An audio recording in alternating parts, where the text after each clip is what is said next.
How's it going, everybody? I am Jason of JasonsRealm here today, bringing you guys live coverage. Stanley Cup Finals, Game 6. This could be the end of the series. We could see a team hoist the Stanley Cup trophy tonight. Hopefully we don't, because hopefully Edmonton pulls off the win. But we very well could see a team hoist that Stanley Cup tonight in the name of Florida. Again, hopefully not. We want to see Edmonton win this series. But again, only time will tell. People keep saying I'm cursed, though, so we'll see if the curse,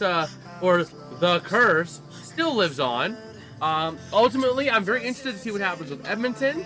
I'm very interested to see how Stuart Skinner responds, because it does look like he's going to be back in net tonight after being benched in Game 5 in favor of Calvin Pickard, who didn't have a good game himself. Neither of these two goalies are really rising to the occasion of the moment, and it shows. It shows. Edmonton has been getting clobbered.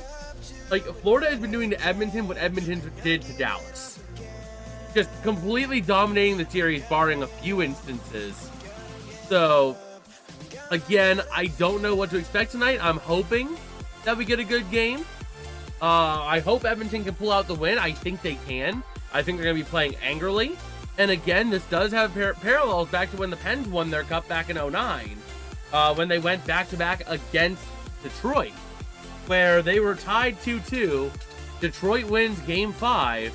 Then Pittsburgh goes back in the second time around after losing Game 5 and wins Game 6 and 7 to take the cup. So we'll see if Edmonton has a little bit of Pittsburgh magic in them. Hopefully they do, but let me know your thoughts in the chat, or in the poll over in the chat over there. Let's go! Hello. We're awake. Let me go ahead and grab my goalie stick too for the night, because gotta cheer on the team, right? We gotta cheer on the team from the bench. I got the stick so that whenever they score, I can just tap the floor. I can't tap on the bench. Oh, I guess I can, but then it shakes everything. I don't like that. We'll just tap on the floor to show our approval. So here we go, taking a look at Leon Draisaitl and Connor McDavid. Hopefully these two can get a cup together. I really hope they can. I think they can. It's just a matter of, can they beat Florida? And again, these two teams are very good teams. If Edmonton drew anyone else in the Stanley Cup Finals, they'd be dominating the series. It's just Florida is just that much better. And that's the tough thing, is that Florida is just that, again, high-powered offense, very quick to play. They are one of the best teams in the league by far. So, again, Edmonton would have been dominating this series against anyone else in the Eastern Conference, I think. But because they drew Florida, they're getting destroyed. But even still, for being destroyed and being decimated, they have been keeping this series close. It has been good. It has been a tight, hard-fought series. So, again, that just shows the grit of Edmonton, the team. So here we go. Stuart Skinner back in goal. In career, when facing elimination, he's 5-2 with a .211 goals against average and a .910 save percentage. Elite play. Absolutely elite play. And he's 3-1 in the 2024 Stanley Cup Finals when facing elimination. So again, Stuart Skinner just absolutely good in elimination games. So hopefully he can pull through tonight. So we will see. Again, Stuart Skinner, the problem was not Stuart Skinner. The reason that Edmonton was losing with Stuart Skinner in net was not because of Stuart Skinner. The problem was that Edmonton just was not doing anything to support him. So we gotta see what I gotta see out of Edmonton. I gotta see the defense help. Like, you can't beat Florida on your own. You gotta have help from the defensemen. They gotta be able to get in between the Florida shooter, and the goal. If they can't, it's over. I'm sorry. So the big thing tonight is just seeing, can Edmonton's defense help Stuart Skinner? Skinner's only going to be as good as the defense in front of him against Florida. We've learned that. We know that. That's the case with Calvin Pickard too. Both of them are only going to be as good as the support in front of the net. So we got to see the Edmonton defensive players step up and fight for that puck in front of the net. Keep that puck out of the defensive end as much as possible. I know it's a tall order against Florida, but again, minimize the offensive zone time for Florida. If they can just minimize that time, they'll do fine. They'll do fine, no doubt in my mind. But they can't let Florida have these long stretches where Edmonton can't get a single offensive push. So that's my big concern, is can Edmonton generate the offensive pushes and minimize Florida's time on attack? That has been what has been killing Edmonton, and it's those quick end-to-end plays that kill Edmonton.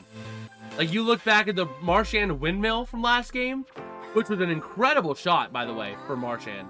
I don't like it because it went against Edmonton, but again, all credit where credit's due. That was one hell of a shot. One hell of a shot by Marchand. So hopefully we can see Edmonton respond. I think they're playing angry. I think they're playing upset. They're going to be playing tough. And keep in mind, Edmonton is good in elimination games, and Florida has not been great in games where they can win the series. I mean, a couple times, Toronto took them to 7. You know, they had a chance to sweep Carolina. They completely crapped the bed. We go last year, Florida had 4 chances to put the series away. It took them all the way until that 4th chance to put the Stanley Cup Finals away last year. Now, I don't think that Florida wants to do that again this year, but again, they have not been good in series-winning games. So I really think Edmonton has a fairly good shot at winning tonight. It's just going to be a matter of, can Edmonton execute? Can they execute and minimize Florida's time on attack? Those are the keys to the game. The keys I have to the game for Edmonton: minimize Florida's attack, generate opportunities, and to help Stuart Skinner, for crying out loud. Or whoever. If they pull Skinner and it's Pickard, help Calvin Pickard. Help whoever is in net. Because they're, again, only as good as the help they get out front. So, I mean, I think that I'd say probably about 85% of the goals this series, if I had to put a percentage on it, about 85% of the goals this series that Florida has scored have been off of, not on the goalie's fault, but because of a defensive breakdown. Or because of some crazy magical shot. Just anything that's not on the goalie. So, again, you gotta get help. You gotta help your goalie. You can't leave him high and dry. And that's what Edmonton's like to do this series.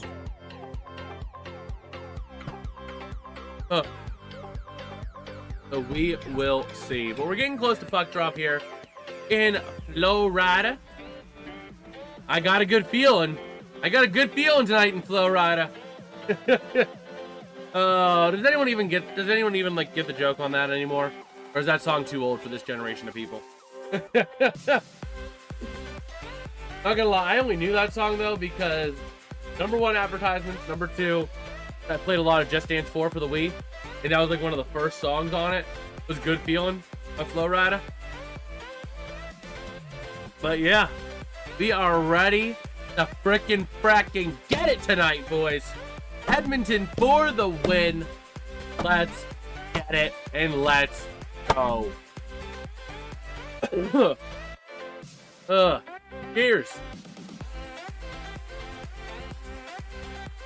Got a deaf performer for the anthem.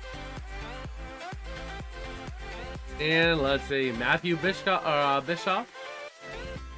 on the anthem, and we're getting close to puck drop here. I am very excited for this game. I think, once again, Edmonton has a really good shot at winning this one. It's just going to come down to, can they stop? Can they stop Florida's chances, generate opportunities, and help the goalie? So we will see. And taking a look at the Edmonton bench and the players in Edmonton on the ice. You got McDavid out there, Ekholm out there. That's Draisaitl. I think that's Draisaitl. You got the Draisaitl. Who's the third one of that line? It's Draisaitl, McDavid, Nugent Hopkins. That's the line. That's the line to start her with, and I like that line. So, Corey Perry out there again, ready to get it. Oh man, If you guys are hyped for Game 6, drop a like. Let me know in the chat, too. We got 2 votes over in the poll on the chat. And both ends are saying that Edmonton's gonna win it. I like that thought. I love that train of thought. So let's go ahead and see.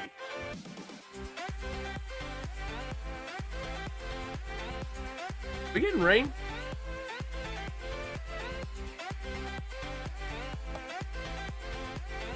I think we're getting close. I think we're getting rain tonight.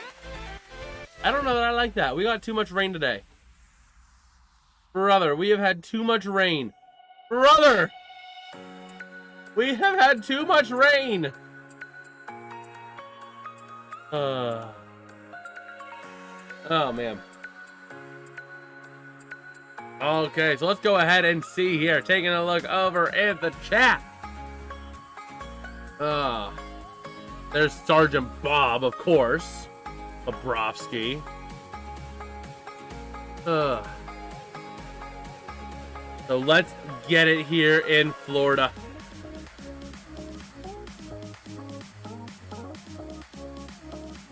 Let's check in with Dougbot real quick, though, while we have a second.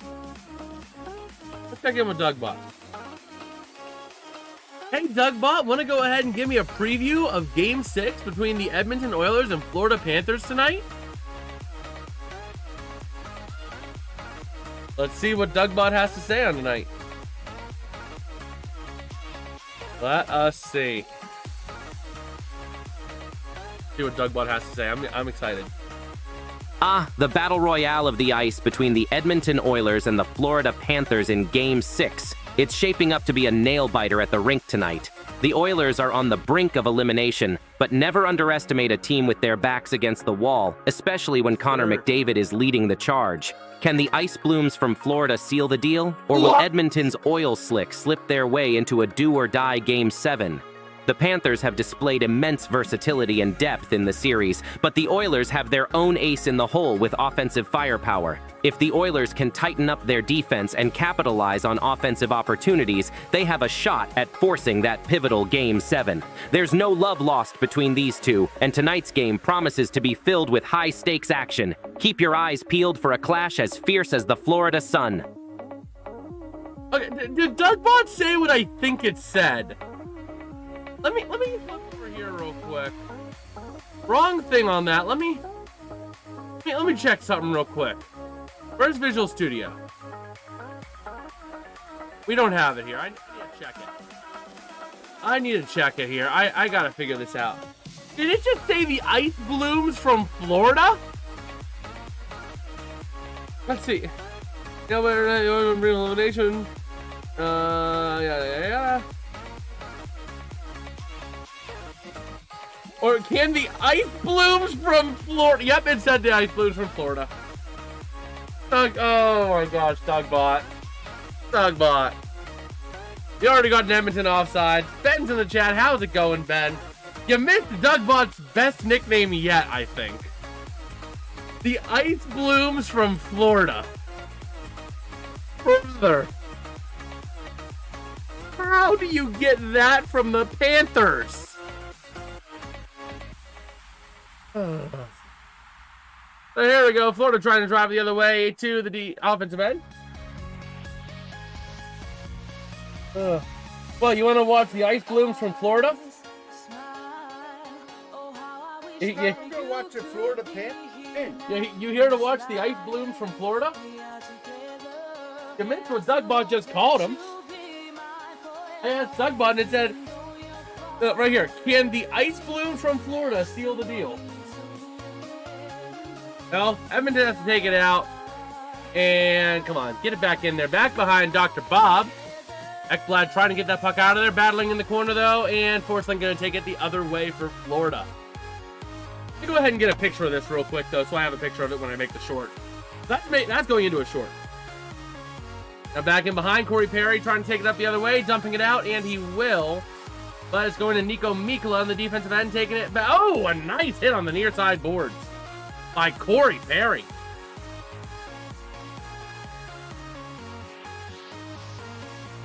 Let me get a picture of this real quick, though.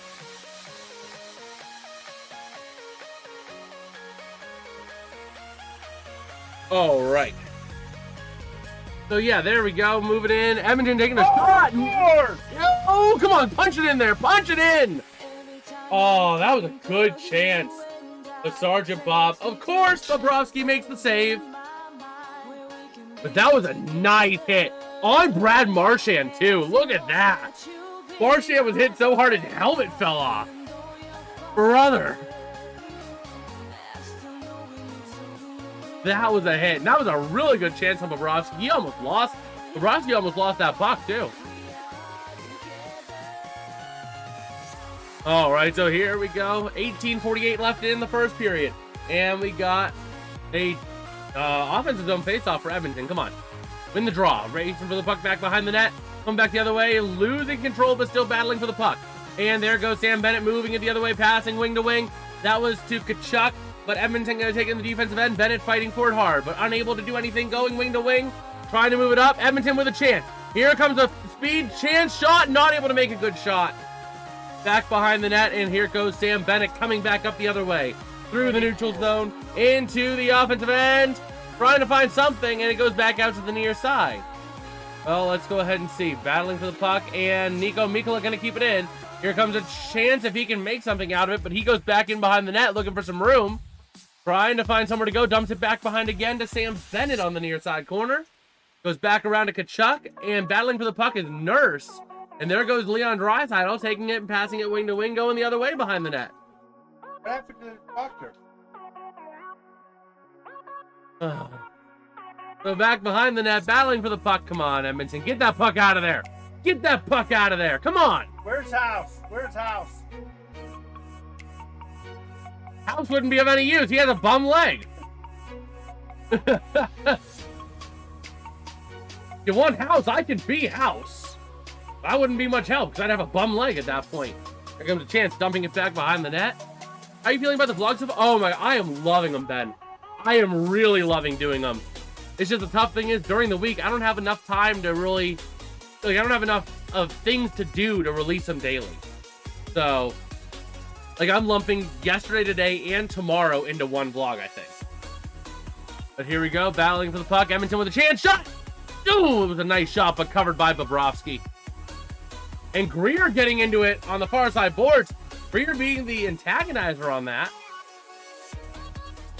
And he got all the Panthers all over him. But yeah, it's a nice breath of fresh air, man. It's a very nice breath of fresh air to be making new types of content. And I also got this. This is the actual tripod I use for like 90% of my shots. I highly recommend it too. It's like only 13 bucks on Amazon. I beat the Steeler helmet. So here we go. You really enjoyed the second one. The golf course is entertaining. Thank you for saying I hit some nice shots. My tee shots were garbage.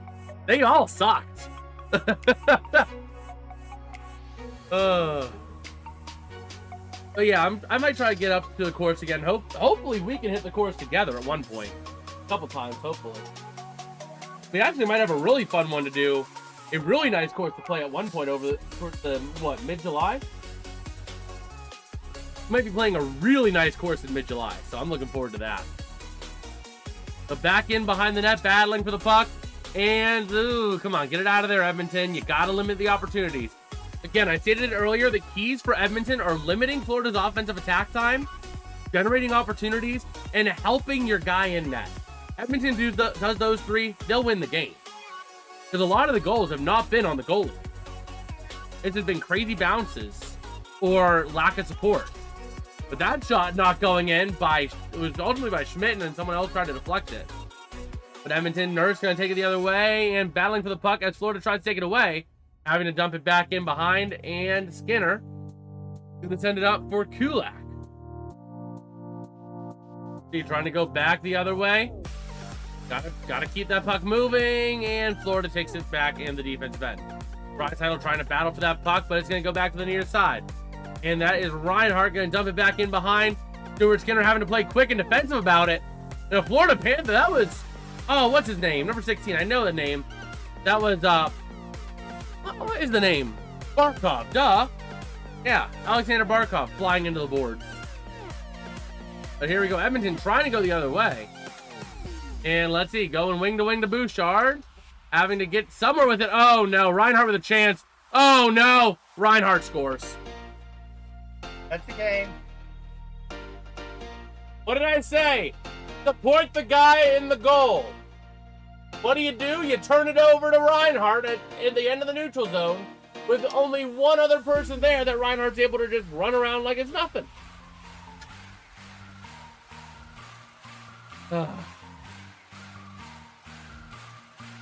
Yep, right there. Right around. Going right around Ekholm.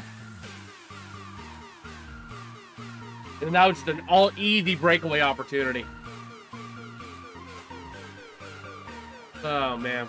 Others will be updating here soon. Could you shut up? All right, so here we go. Trying to move the other way. And there we go. Trying to dump it right back out. This not working. Gotta check and make sure it's working. Let's see. Moving it in. And Stuart Skinner able to freeze that puck. In the meantime, let me make sure that this is actually running.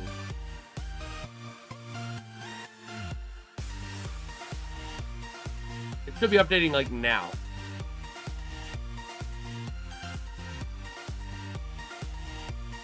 Why is this not updating? I'm going to give it another set. But we have a small problem. And a shot right off the faceoff, not going to go. Let me rerun this code. Let me rerun this code real quick. Away team is EDF. Home team is FLA. There we go. Now we're updating again. Skinner has to cut him down the rest of the game. Yep. Chance shot. Gonna go back behind the net. Battling. Greer trying to punch it in. He can't. Oh, a nice deflection by Stuart Skinner. But Florida, again, keeping the puck in the attacking zone. You gotta minimize this. If you're Edmonton, you gotta get that puck out of there. So here we go. Now gonna have a chance. Moving it wing to wing. Trying to move up. That is, I can't get a number on him, but moving it up. That was Kulak, it looks like. But Florida, what a surprise. Gonna take it the other way. Here comes Greer trying to get it in. He can't, but ends up basically just turning it right on over. Kulak gonna send it out the other way. And trying to find somewhere to go, but Bennett gonna take it all the way back in the defensive end. Oh, man. So here we go, trying to move that puck. Florida trying to take it out the other way, but Edmonton taking it up in the defensive end. Going wing to wing. Pass is missed, but bounces off the boards right back into the hands of Klingberg, I think it was. I can't get the actual name on it. I don't have him on my call sheet either. Oh, man. But here we go. Rodriguez trying to move it the other way. And battling for the puck on the near side boards. Edmonton has it, trying to go the other way. Here we go with a potential chance. But again, they can't generate the odd man rush. Battling for the puck in the near side corner in the Edmonton offensive end. Trying to make something out of it. Keep it in the zone. Keep it in the zone. Never mind. Florida going back the other way. And here comes Reinhardt. Reinhardt trying to move around. Loses the battle right there. Ends up going to Barkov. Trying to send it back out to the outside. But Edmonton trying to get it out, but they can't. And it's going to be kept in by Verhaeghe. Now working with the puck on the far side corner, back wing to wing to Ekblad. And the puck goes out of the zone. Edmonton going to go for a full change at this point. And Verhaeghe shoots wide right of the goal. So here we go. Edmonton trying to go the other way. This is your best chance you have. You got to make something out of it, but Bobrovsky comes out of the net to shut that opportunity down. Still battling, though, to keep the puck in the offensive end is Edmonton, but Florida is going to take it right back over. Oh, man, we got Samuel in the chat. How's it going, Samuel? How you doing, man? And Florida going to ice the puck. Let's see. What's good, Samuel? How you doing tonight? Preliminary rosters. McDavid, Draisaitl, Barkov, Reinhardt, and Kachuk all in line to play in the Olympics. So we'll see what they can do in the Olympics coming up here in actually just a few short months. Not sure if we'll be live for it or not, though. I'm very conflicted on how I feel. But Edmonton taking the puck in the defensive end. Reinhart with the goal unassisted for the record on that Florida goal. Now Edmonton trying to move that puck out of there is McDavid. Passing out and move it out to the outside. And it goes back into Bobrovsky, who's going to ice it right back up. Damn. Or not ice it, but freeze it. You know what I mean. You know what I mean. Ugh. One nicey light.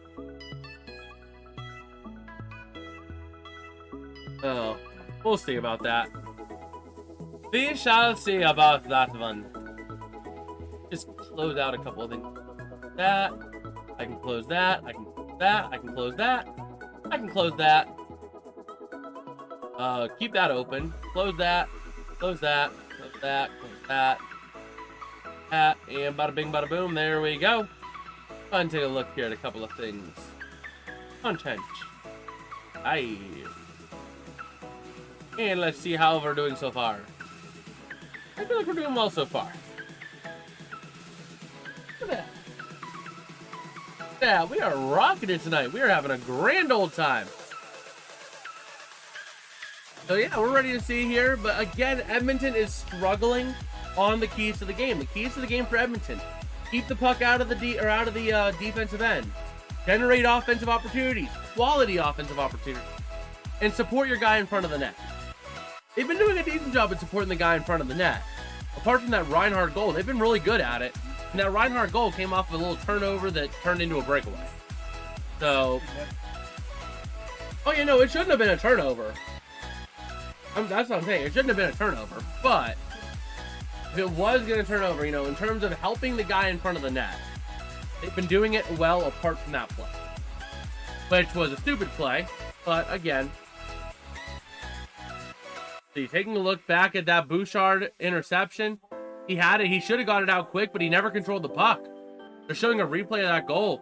Bouchard never controlled that puck, which let Reinhart pluck it right up. And then Skinner just had to hope that he guessed right. He guessed? Yeah. He guessed that the puck was going inside. But it didn't. He didn't. So here we are, ready to go. And Florida winning the defensive end faceoff. That's the other thing Edmonton needed to get better on, is the faceoff circle, and they haven't been.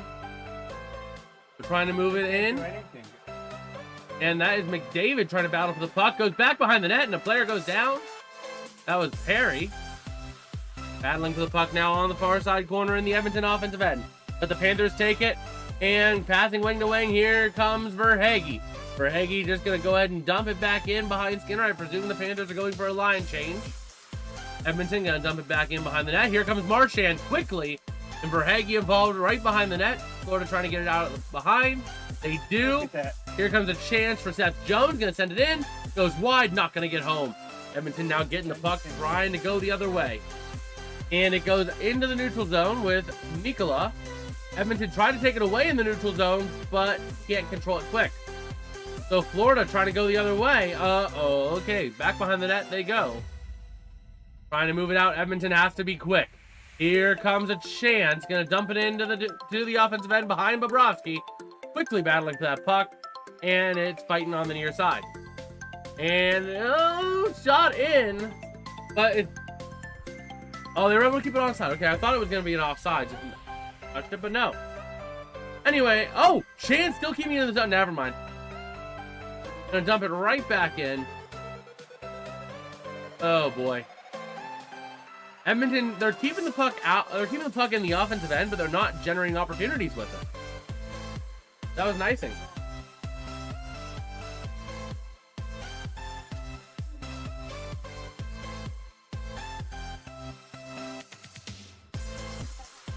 So let's see. Again, though, Edmonton really struggling early game. They've been winning games late. They got to figure out something here. It starts now with the offensive zone faceoff that they win. Looping around, trying to find somewhere to go. Taking a chance. Shot's going to go wide over Bobrovsky's right shoulder. Battling for the puck now in the near side corner. And trying to go back behind the net. Puck does. Where Florida trying to take back possession, but a battle is ensuing. Come on, Edmonton. You got to get that puck. They're going to send it. It's going to be Kane sending it back around. Back in. Going to dump it again back behind the net. Trying to get possession. Edmonton going to send it around back to the back of the zone. Going across. Going to take a shot towards the net. And Bobrovsky going to freeze it up. No! Evander Kane! Oh my gosh. I don't want to see Kane on the ice the rest of this game. He is a liability. Evander Kane is a liability for this team.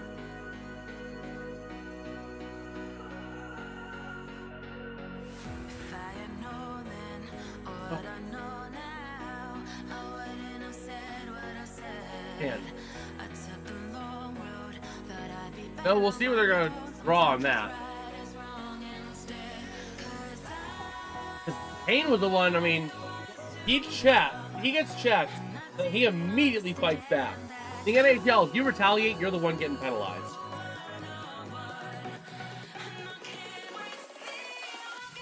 Let's see. Let's see what happens. I don't know what they're calling, if anything. Okay, they're getting penalty on both sides. So 4-on-4. This is where Edmonton can thrive. Hopefully they do.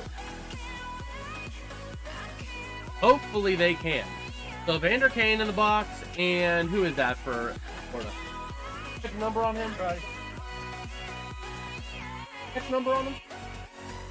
I say.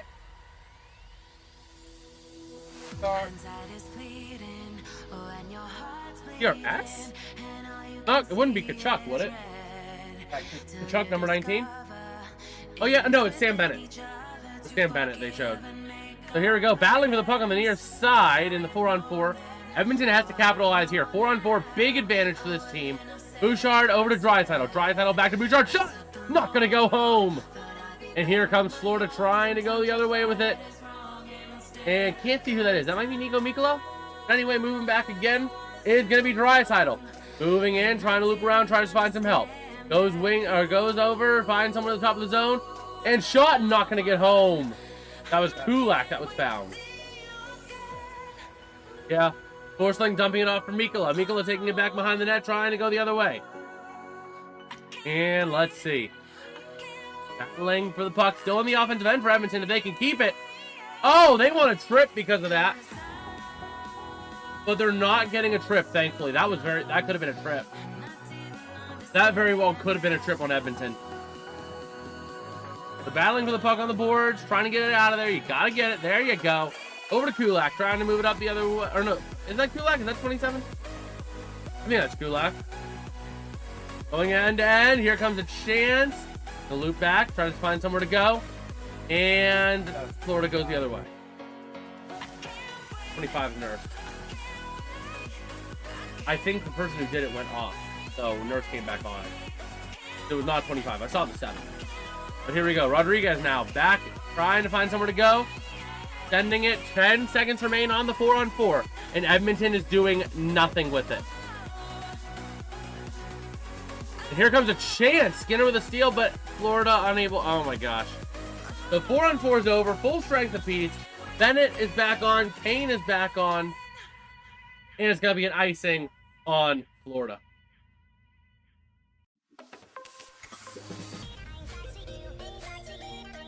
All right. Yeah, that was a chance, and then just Forsling able to poke it away.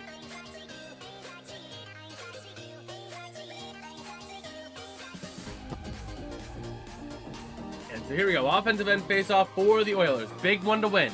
They do. Bouchard going to send it back. Shot. Not going to get home. Back out to the outside. Corey Perry tries to get that puck over to help. And it's going to be McDavid battling for the puck. Still battling back behind the net over to the far side corner. And Bouchard keeps it in.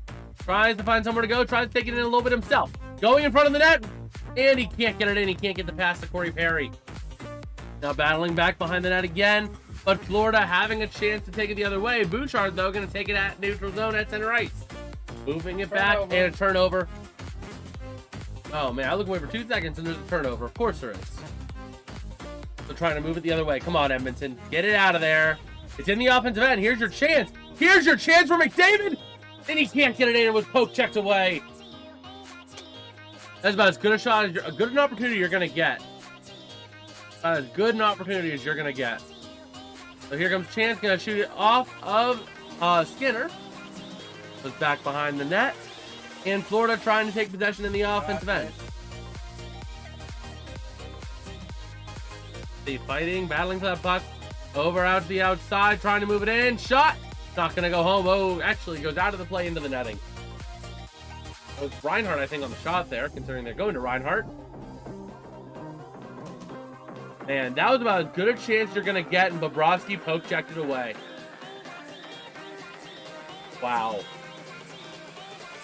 Just incredible. Just an incredible poke check by Bobrovsky. It's frustrating to deal him because he is such a good goalie. He is such a good goalie. He's the reason that Edmonton has been held in check. Edmonton has had a lot of good chance opportunities that he has put on to match the top.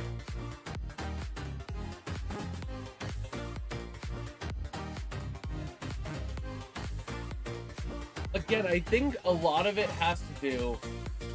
Yeah, you're not getting the goalie magic with Edmonton. There's a lot of stuff where it was more so on the defense than the goal. I mean, what are you going to do when there's 10 breakaways a game? You're going to let up 5 goals. Even if Bobrovsky had to face 10 breakaways, about 3 to 4 goals a game.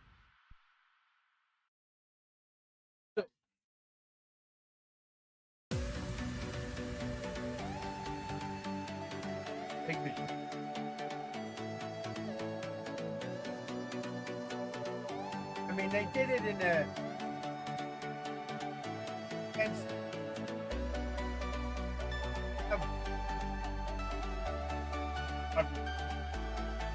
Oh, you gotta speak up if you're gonna speak. We're not catching you on the audio. But that... Yeah, I mean, but the problem is that right now, Florida is getting help. Bobrovsky's getting help up front. Skinner, he's not. Edmonton's turning the puck over and letting Florida have an easy breakaway. I mean, if Bobrovsky would have to face 10 breakaways a game, he'd let up 3 to 4 goals, maybe even 5. You know? That's what's happening to Stuart Skinner and Calvin Pickard. They're facing so many breakaway opportunities that what are you going to do, you know? Your team is letting you down at that point. Again, Stuart Skinner made some incredible saves. Absolutely incredible saves in his last outing. But he got pulled because of unfortunate circumstances. I mean, what are you going to do when you're facing that many breakaways and you have 10 power or like 3 penalty kills in the first period alone? You know? Even the best PK is going to let up probably a goal on 3 penalty kills. You know? So it's tough to see. I look back. Penguins.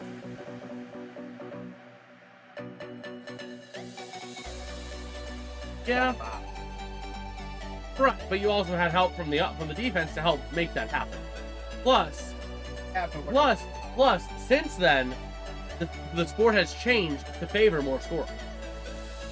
That's the other thing as well. Goalie pads have gotten smaller, so there's more real estate for the players to hit. Since then.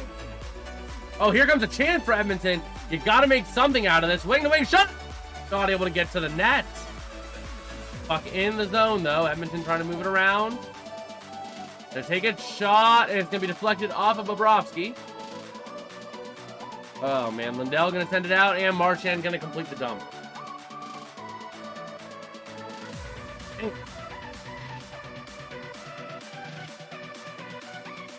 But we'll have to see. Oh, if you are gonna speak, I probably want you to speak up. Right now, we're not. Should move this out a little bit more too. So here we go. Edmonton with a chance. Come on. Bouchard wing to wing. Back behind the net to McDavid. McDavid trying to find somewhere to go with it. Tries to find Draisaitl but can't. Puck going to be kept into the zone though. Back in. Trying to get it somewhere. Come on.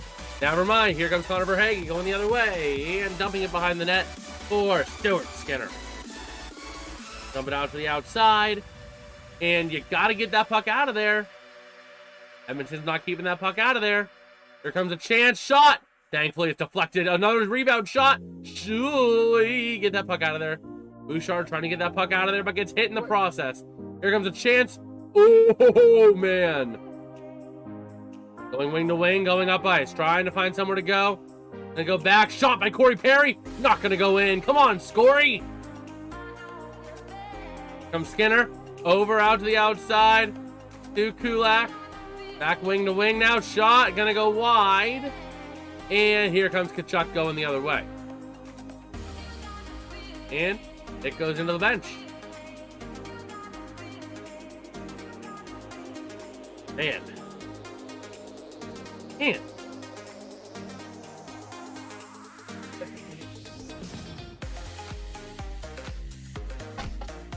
And Stuart Skinner can do that. The problem is that if you're even a little bit out of position, on Florida, they're going to make you pay. So when the defenders are out of position, or the defenders can't control the puck, Florida gets a breakaway. Again, the best goalie in the league, if he had to face 10 breakaways in a game, let him 3 to 4 goals, no problem. Breakaways are hard to defend by nature. I mean, you're only so big, and the net is as big as it is, you can only cover so much of the net at any given time. So there's always going to be real estate for the shooter to shoot. And if the shooter is even remotely accurate, they can put it wherever they want to.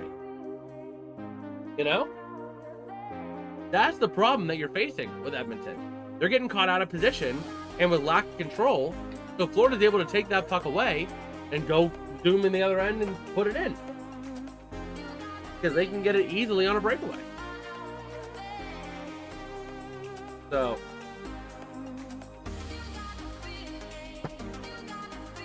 Go on. the copyright sound. Yeah, the copyright sound. Music in the background. Help fill some of the quiet time. I always do that. I do that in the vlogs, do that in the videos now. It just adds a little bit of extra. So how many people on your... Well, so far we got 8 votes in the poll over in the chat, and we are at, I think it's 5-3, 62-38 split in favor of Edmonton. Favor of Edmonton. Yeah, but then again, I mean, a lot of people in the streams have been pulling for Edmonton. I mean, it's kind of like asking of anyone in Pittsburgh who's gonna win the Steelers game against the Browns. You know, Steelers Browns, who's winning? Oh, Steelers! Ellen's got a Super Bowl. You know, you ask a crowd who favors one way, who they have winning. You know the answer you're gonna get. So here we go. Edmonton trying to send it out the other way out of the defensive end, but battling for that puck, and it gets shoved right back in. So Kulak has to take it behind the net, trying to go back the other way. Gonna go ahead and dump it out. Tkachuk is chasing a 4-game point streak. He has a 3-game right now. But here comes Nico Mikkola, gonna go ahead and try to dump it out, and they can. But Mikkola was playing without a stick briefly. As Forsling gonna take it back behind the net, tries to find somewhere to go with it. Gonna bring it up, try to dump it out over to number 27. I don't have a number or a name on him, but now it goes back to Marchand, back on the near side boards, wing to wing, not able to complete the pass and shoot. Edmonton getting away with another one here. Gonna try to send it out, and they got a hand pass. I don't know why they would have let the hand pass go, because you sucked in the faceoff circle. I mean, they're avoiding the puck perfectly. Take that as a chance to drive it, you know? All the hand pass does, it doesn't give you a penalty. Oh, God. 93 would put it in net. No net. Oh, yeah, that would not have been good. Going across it. That would have been Nugent Hopkins. But yeah, you've been sucking in the faceoff circle. Why would you let them get away with that hand pass and take the faceoff? Oh, no, Greer with a chance. Oh my God, it's another chance shot. Another chance shot. Goes wide. Oh my word. Oh, going out the other way, and Florida takes it in, going the other direction into the zone. So battling now for the puck, trying to get it out. Edmonton trying to take it from the defensive end. They will. maybe. Wing to wing. Got to get it out of there quick. Just get it out of there. There you go. You had some help up there. Trying to rush in. Going back into the far corner to the near side. Trying to find somewhere to go with it. And it gets turned right over. So puck going clear out the other way. And it's going to be an icing on Florida. I think the Pirates play tomorrow night, don't they? Well, yeah, but tonight I'm streaming this. Tomorrow night I might stream Pirates. Pirates were offside tonight. They're down right now. It's up on the ticker. They were down 5-3. 5-3. 5-3 last I checked. They're gonna lose. But tomorrow night I might stream coverage of that game. So I want to try to stream twice a week for game coverage. Edmonton with a chance. Come on. Punch it. Oh my gosh. Goes back in behind the net to the near side. Got to find somewhere to go with it. Battling for the puck. Come on. Get it out. Get it out to someone. And it goes back in behind the net where Florida taking it the other way. It's not for it. So I guess it's going to be Seth Jones. And Edmonton trying to keep it in the offensive end, but they can't. Trying to take it away in the neutral zone from Barkov. Battling on the near side boards. We got Pete. Here's my question. Should hockey playoffs still be going in June? You know? Oh, wait. Here comes a chance. Okay, good. It goes back out. But, you know, the NHL season always is a late one. Like, hockey is honestly the toughest sport to play. It's a physical game by nature. You play multiple games a week. And you only have 2 months. If you go and win the Stanley Cup Finals or go to the Stanley Cup Finals, you only have like 2 months of off season before you're back in the building again for practice. So, I think that, I mean, I like it. It benefits the fans. But I think the NHL, oh, that was close. That was close to a goal. But I definitely think that the NHL might need to reevaluate how they're going to do things. Here comes a chance shot by Barkov, not going to get home. Come on, trying to move it out the other way. Get it out of there, Edmonton. They will, but it's not controlled. Battling for the puck, and it's going to go back to the neutral zone, where they're going to take it. Oh, my gosh. Florida's defending the line. Oh, no, here comes a goal. This play, goal right here. He shoots, he scores. Frickin' Kachuk. You know how I knew that? That updated before it showed on here. So I saw the two, and I'm like, oh, great. Kyler Murray on skates still couldn't see over the O-line. That's the game. That's the game. You're not like a 6-1 game final. I need you to speak up just a little bit more. If you're gonna... It would be a 6-1 final. Game's gone. It's over. No, it's not. But Kyler Murray on skates still couldn't see over the OL. I cannot. I don't have no confidence. Edmonton could Hey, score a goal. hey! A couple games ago, Edmonton was down 3-0 after 1, and they came back and tied it up after 2. You got a stoppage here with 37 seconds left in the period. Not sure what that stoppage was all about, but it's about something. But you know what? Let's go ahead and let's ask Doug Bott about the Pirates game while we have a second. We'll ask him at the intermission. We'll ask him at the intermission, see what he has to say about the Pirates game. Florida is just too much for Florida's just too much for the league. I mean, if Edmonton was playing anyone in the Eastern Conference, this series would be vastly different. Florida is just that good on another level. The puck goes back behind the net. Edmonton trying to get it out and try to get a goal in before the end of the period. Battling for the puck. Florida, though, going to send it in. Come on, 20 seconds left in the period. Edmonton trying to go out. Going to dump it in. And battle for the puck on the near side corner with 12 seconds to go. Probably going to be yet that dump out's going to end the period, I would think. 7 seconds. 6, 5, 4, 3, 2, 1. End of the first. And just like that, Florida is up 2-0 at the end of 1. End 1. Let me go ahead and put that in. And let's go ahead and check in with Doug Bott, see what he thinks about the Pirates game while we have a second. Hey, Doug Bott, care to give me an update on the Pirates-Tigers game tonight? see what Dougbot has to say about it. We'll see the actual score come across here, going this way at some point soon. Let me actually turn off the bots. I don't think we're getting any more bots. Absolutely. Let's sail into the latest update on the Pirates' treasure hunt against the Tigers. The Pittsburgh Pirates are now trailing the Detroit Tigers 5-3 in the 8th inning. The Tigers' Javier Baez added a crucial insurance run with a solo home run, really digging the claws in. However, Pirates' Jack Sawinski responded in the top of the 8th with a solo shot of his own, keeping the Pirates within striking distance. The Pirates need to muster some late-game magic if they want to avoid sinking. It's all about clutch hitting and solid relief pitching as they try to steal the game away from the Tigers. Can the Pirates turn their ship around and outsmart the Tigers, or is the treasure staying in Detroit tonight? Keep your eye on this exciting finish. What do you think? Is the treasure staying in Detroit tonight? Let's talk about who's taller, Pete Dinklage or Kyler Murray. Well, you know, I think I know what he's going to say about that, because it is the way Dougbot's designed is it's designed to be a sports analyst of live games. I tried asking it about, I asked it about the U.S. Open one night, and it just said, I don't know golf. If you want anything for live NFL, NHL, NBA, or MLB games, I'm your man. But I don't know golf. So I think since it's saying games, I don't think it'll have an answer to that. I feel awesome though. This, I don't know with this series. I mean, but another one agrees with me. Yeah, Pete agrees with you. I agree with you. Yeah.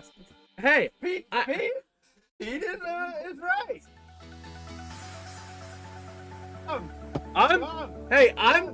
I'm just looking at what's happened in the past.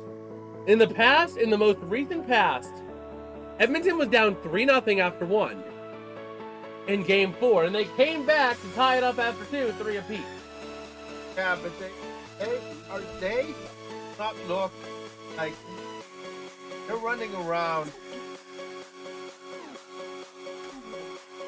And Florida's going to start that defensive grind, not let them come in, and it be similar. They need it, and if they needed to win this ahead, they needed to take. And that's the thing Edmonton has not had in this series. They only had the opening lead once, and it was only for like a few minutes in Game 1. Game 1, they got a quick, like, 50-second goal. And then they let Florida take it in 2-1 at the end of the first. I like this. I like your dad. Watch your putt. I don't know where it is, but something about the end of this. But yeah, we'll have to see what happens. I'm hopeful, but I'm hopefully pessimistic. A little bit.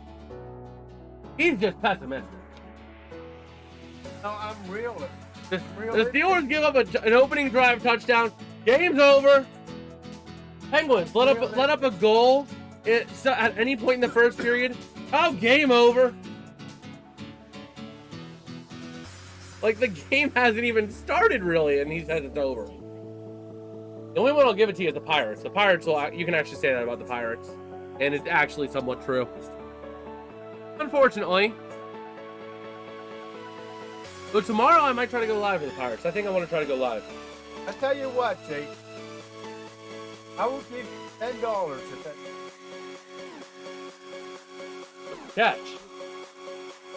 catches it. So you're saying no downside? No downside for me? There's one downside. Edmonton loses. Got 2-0 over here on this street. 1-0 over in here. Well, because that's a little bit bad. That's a little bit past. That's in the past. Is that in the past? And that is currently 9 minutes in the past. If I check to it being live, this is what's happening on the live broadcast. Let's just take a look at my NHL bingo card. See what I've got for tonight. That was a Hopefully nothing. you have Edmonton. That was a nothing burger on the first. Ballman with a shot. Corey Perry with a shot. Lundell with a shot. Lundell with an assist. That was it. The first period. I still have 20 spots I need left. I don't know if that's happening. We'll have to see. We will have to see what is going on. But right now, Edmonton needs to get their gears going. They need to get their gears going. They got to figure out how they're going to come back from this. Because I think they can. It just means that they got to play hard. They got to play hard. They got to turn the ship around again.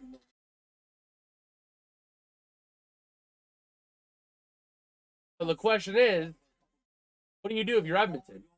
You're not going to play goalie swap every time you turn around. You started Skinner tonight. You're riding Skinner. No matter how bad it gets, I think you ride Skinner. He got them here. He deserves to go down with the ship. Almost like Jake Ottinger, you know? Just like Jake Ottinger. Ottinger did not deserve to get pulled. He deserved to go down with the ship. You know? So, we'll have to see. But you gotta ride Stuart Skinner. You can't keep swapping goalies.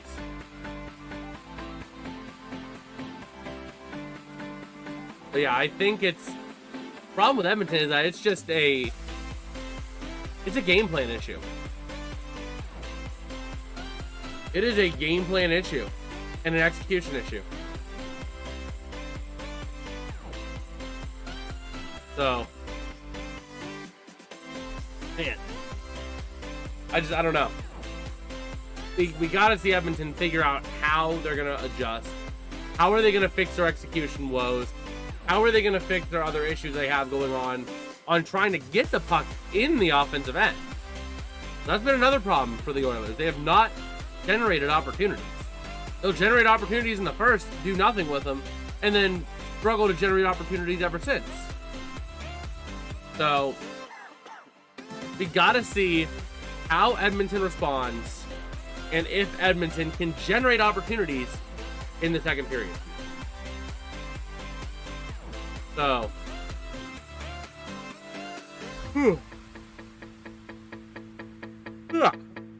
big yawn.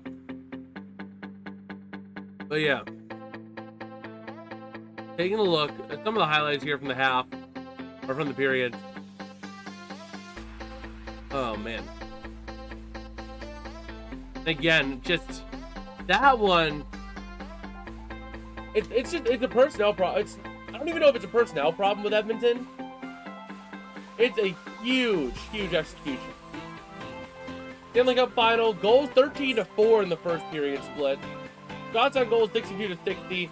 Florida just dominant in the first period. Again, Florida has been dominant this whole series. So, we'll have to see. But ultimately, when do you think Canada will win the next cup? Canada's already on a 30-year drought. When do you think Canada ends their drought? If they lose this final. Is it going to go 40, 50, 60 years? I mean, it is insane how long of a drought Canadian teams have been in. Who's it going to be? I mean, Toronto has a problem with recruiting players because Toronto is so brutal.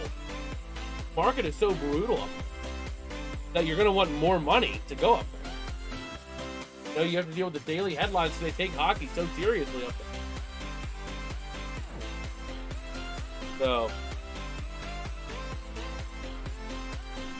So, but Florida's surprising me tonight. They were surprising me tonight. Florida in Edmonton in elimination games has played very well. Florida in conference inning games has been poor. They have rarely put it away the first time. So, even last year's Stanley Cup, they had three chances to put it away. It took until the fourth chance to actually put it away. This playoffs, they have been abysmal. I mean, you look at the Toronto series, they blew a critical game in the first time they had a chance to win the series. Then they're up 3-0 against Carolina. They dropped the ball in game 4. You know? So, Florida has that problem where they struggle to put those games away. So, we'll have to see. But right now, I don't even know. Like, I don't even know what you do if you're Edmonton. The problem is just so, it almost feels systemic for this team. I don't even know how you adjust. I mean, you're playing Draisaitl McDavid line should be your bread and butter. You know, you got two of the top players in their positions. You know, two top players in the team playing very well. Draisaitl's been the one that if Edmonton were to win the cup, Draisaitl would be the Conn Smythe. You know, I would die on that hill. If Edmonton would win the cup this year, Draisaitl would be Conn Smythe. He got both overtime game winners. He's been putting in the time when it matters. Putting in the effort when it matters. But they can only overtime. That's another problem that needs to be addressed for Edmonton, but you know. I don't know. I don't know. Ugh. Ugh. Ugh. But yeah, either way though, I mean, it's just, that's the problem with Edmonton.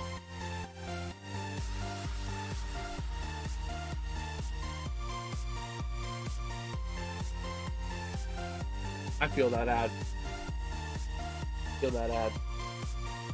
Every time you put in an application, what's your desired salary? I don't care. Just pay me a decent amount for the position. I'm not going to put a number in your system so that you can say, oh, we would have paid $80,000, but you only said 60, so we're going to pay you 60. You know?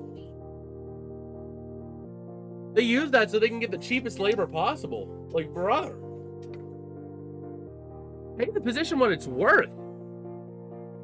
You know?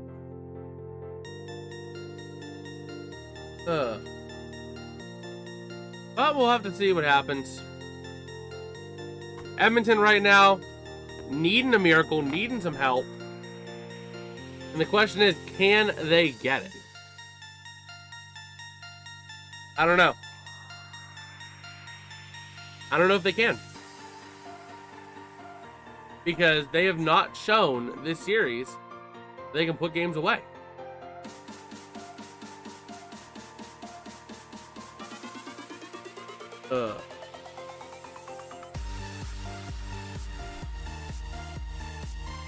Yeah, hopefully the second period we get things better. Pirates game went final 7-3. Ragu meat sauce, the best new chirp.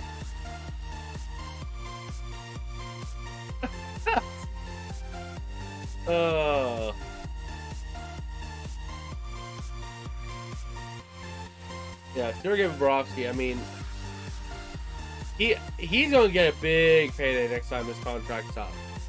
Because he has been dominant the last two Stanley Cup playoffs. So, again, I mean, just Bobrovsky able to have that X factor. He's able to put it away and take control of the game when he needs to. He makes some incredible acrobatic saves. It sucks.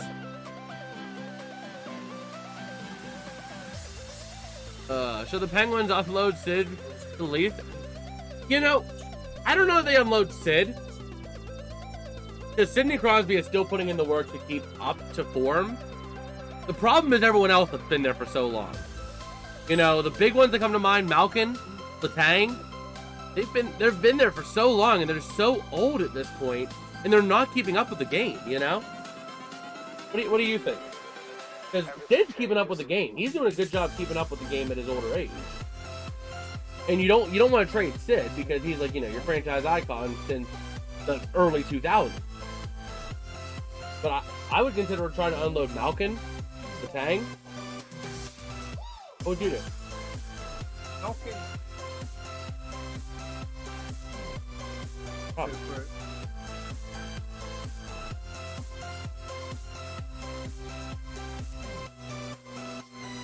Life. You're gonna have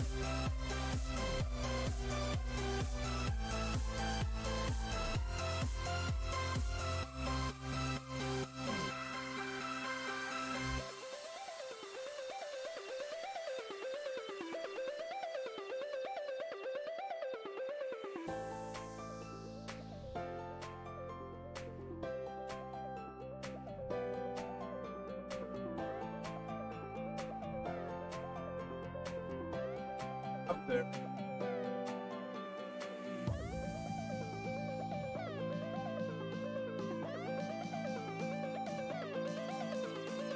Well, the other question is, what do you do in goal? Because the goal situation for the Penguins hasn't been that great either. Marchand was a huge, oh yeah, for sure, Marchand was a huge pickup. Just imagine what that line could have done. Marchand's not a center, is he? Just imagine slotting Marchand and Sid on the same line. Like, brother, that would be a line. But I think Marchand drives more in a younger line because he still has the crazy speed. You know, that's what he's doing with Florida. Line he's on there.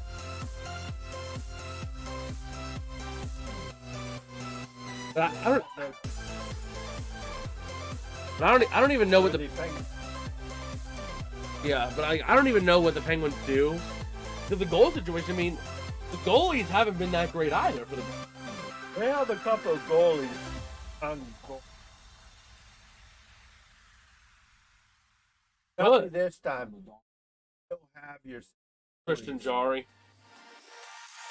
part of that. I don't know how I feel about Jari. You know, I really don't know how I feel about it.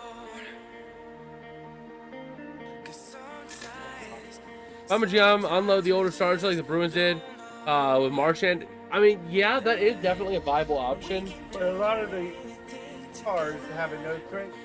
That's the problem.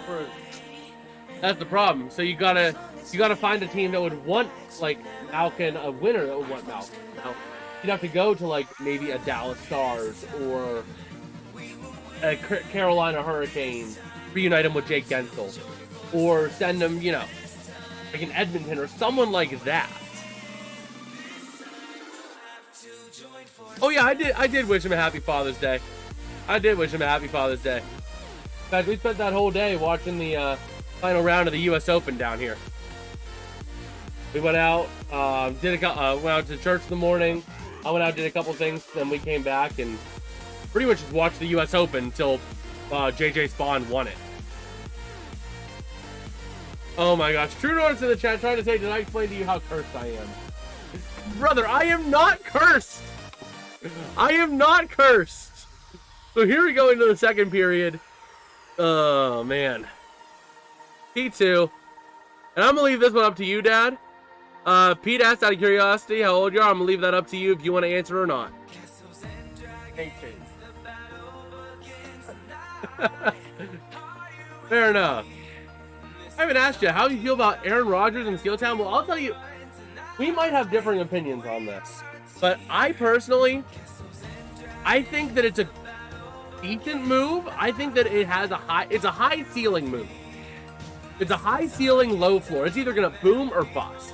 Either Rodgers comes into the line and it's absolutely incredible. Rodgers puts up amazing numbers and adjusts with players to do what he needs to do. And he puts up numbers like he did with the Jets at the end of last season while spreading the ball around. Or he comes in with the same attitude he had in his first full season with the Jets, and even his first season period with the Jets, he just struggles. If he can channel in the Rodgers that we saw at the end of last year, this team has a chance with the defense. What do you think on Rodgers? I think it's a good move because I don't think they have quarterbacks that they had. Oh, you need to speak up a little bit. You're not registering. I think it's a good move. Take the quarterbacks that you had, Mason, Rudolph, and whoever that other guy was, Bill Howard, we're going to get And Will Howard is franchise. And he's been taking to Rogers, too. They've been getting together. Well, then having Rogers there with the experience behind that may help. Yeah. The other thing is that next year you're going to probably get Chance! Oh, that was as good a chance you're going to get! Sorry, but go on. No, I'm thinking next year in the draft you get.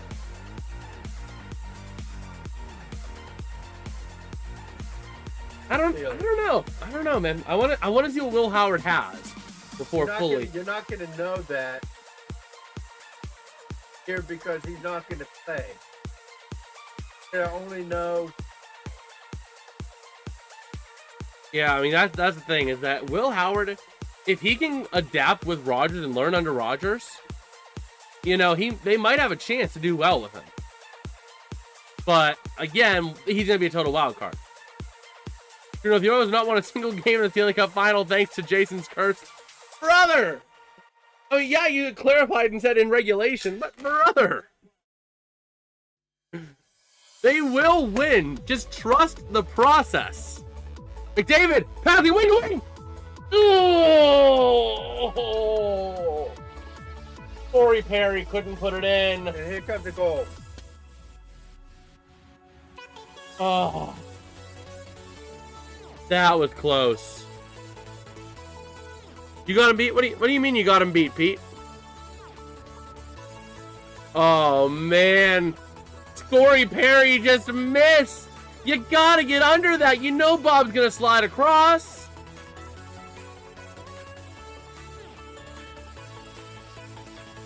Man, that's tough. That is tough. Corey Perry knew. He had to have known Bobrovsky was gonna slide across, so he knew he had to get under it, and he didn't. He didn't even make the net. So Florida trying to keep the puck into their offensive end. Greer moving back behind the net, changing direction quickly again. Oh, man. Passing to the back of the zone. Keeping it in. Back behind the net they go. Back on over to the near side. Still battling for that puck. Come on, let's get it out of there, Edmonton. Kept in by Mikkola. Back behind the net to Greer. Greer trying to find somewhere to go. And Darnell Nurse with the puck. Tries to send it out, and he will. But trying to race forward. Edmonton has a chance. Here comes your chance shot, and it's going to be saved by Bobrovsky. Right in the chest of Bobrovsky. Who was that? I don't even have him on my call sheet. Bork.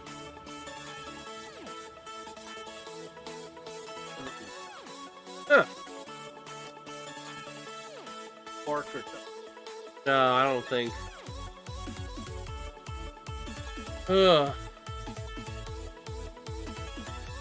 Man. You know what's happening in the second period? What happened? This is a pivotal face-off for Edmonton, but what's going to happen? What happened is Edmonton end of the second period. Florida's gonna. Oh no! Here comes Nico Mikkola.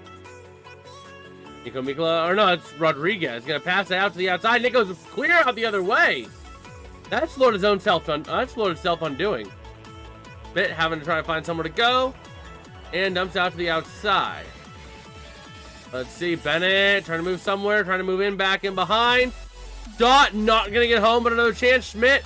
Dot not gonna get home again.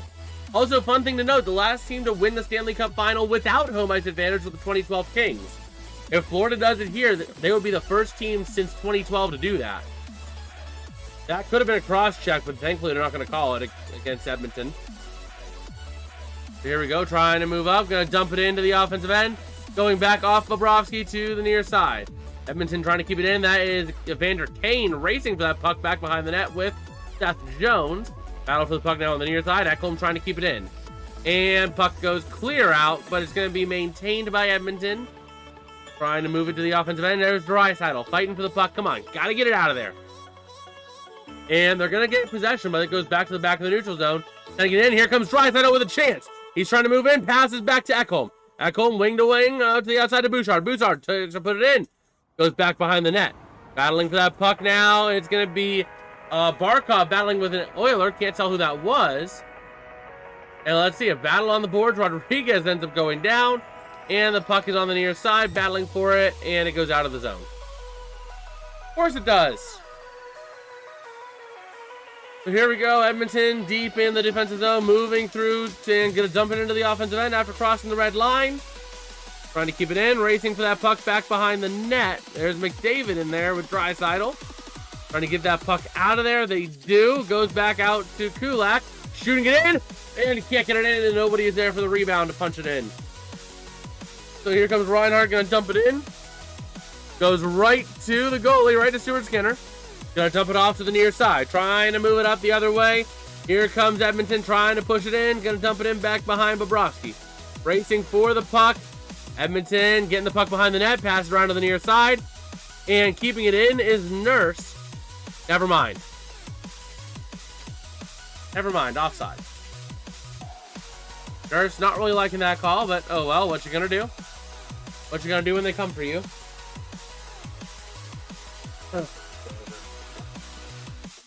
Man. Yeah, that would have been that was a beautiful chance, but nobody was there. That rebound would have been an easy goal. But again, if nobody's there to make the goal, there is no goal. Huh. Man. Hopefully Edmonton can flip this around here. We want to see them flip it around. Take a look at this here. What are we doing? How are we doing now? Let's take a look. Salvi?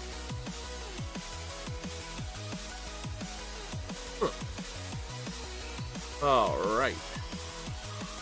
Wait for this to load and see what happens.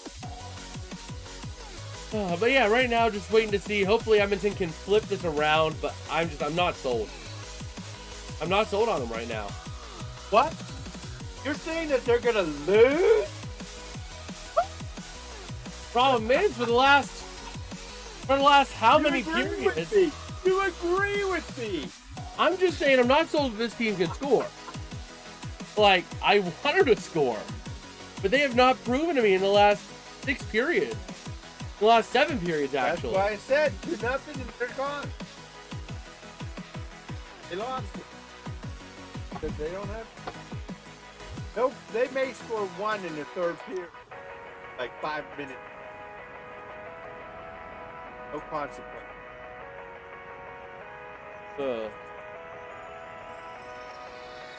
But we'll have to see.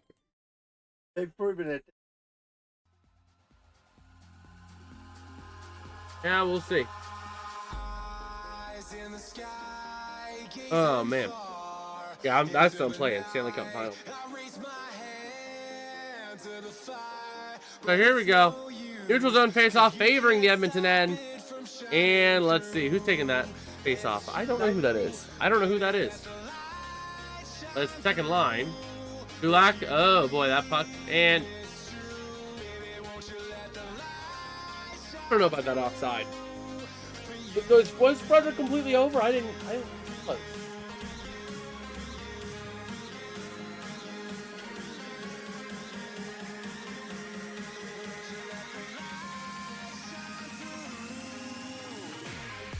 Huh. Yeah, that's type of answer he'd give. And here we go, back in behind in the defensive end.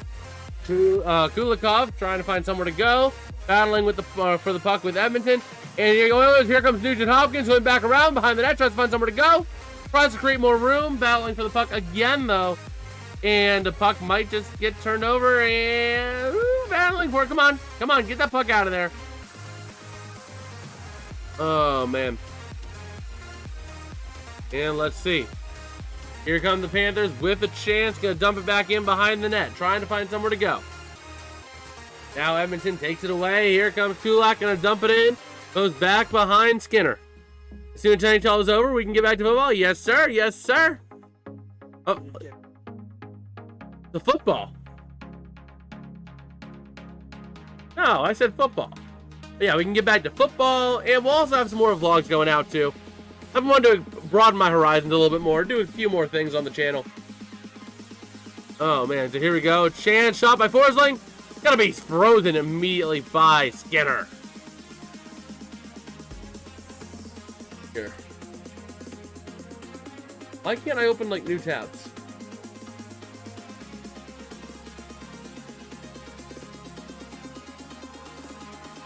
Let's see. Let us see. Wow. That was a great save considering the screen by Reinhardt.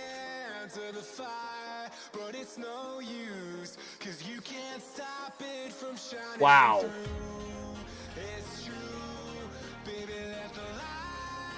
So let's see. Defensive end face off now for the Oilers. And let's see. Florida going to win the draw. Trying to get that puck back in behind the net. They will. Lundell takes a nice shot by Bouchard. And Marchand going to send it around to the outside to Forsling. Forsling tries to find somewhere to go. Goes back behind to Marchand. Marchand going around the near side boards again. Trying to find somewhere he can go with that puck as it's going to be battled for on the near side boards. And gets sent out the other way. A race with the puck is ensuing. But Florida going to take it the other way. Here comes Marchand. Marchand tries to find somewhere to go. Goes up to Lundell. And a chance not going to go in. Trying to keep it in is Florida. Marchand involved. Battling for the puck is Lostarina, I believe. Going back, and it goes all the way out, going the other way. And here comes Evander Kane racing for that puck, getting a hit on Forsling.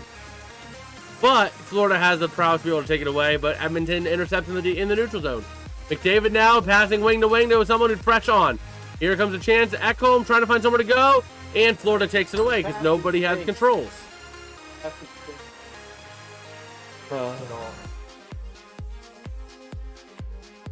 So we'll see now.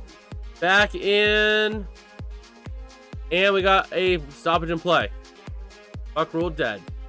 As Tkachuk is sitting down on the puck pretty much. Huh.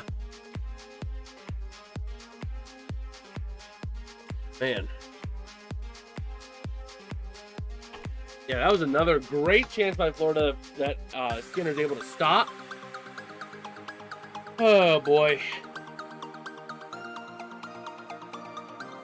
Come on, let's get it, Edmonton. Have to. Edmonton. And Stuart Skinner having to stop the puck. Kulak now back behind the net, tries to find somewhere to go. The McDavid Draisaitl line is out there. For the record, McDavid trying to take it away. Oh, that was a good chance, but they couldn't fully take it away from Reinhardt. Now Marchand trying to take it the other way. And the puck is going to get dumped in. Back in behind for Skinner to stop it. And here comes Bouchard going the other way with the puck. Tries to find somewhere to go. Let's see what he's going to do. Chasing back. Goes wing to wing. And, ooh, get back on side. They do. But the puck goes back to the neutral zone. Now going to go ahead and dump it in. Oh, no, fired at the goal.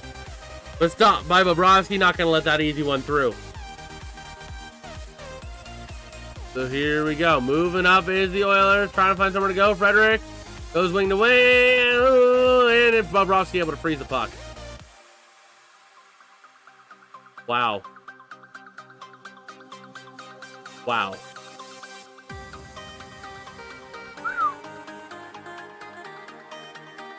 That is tough.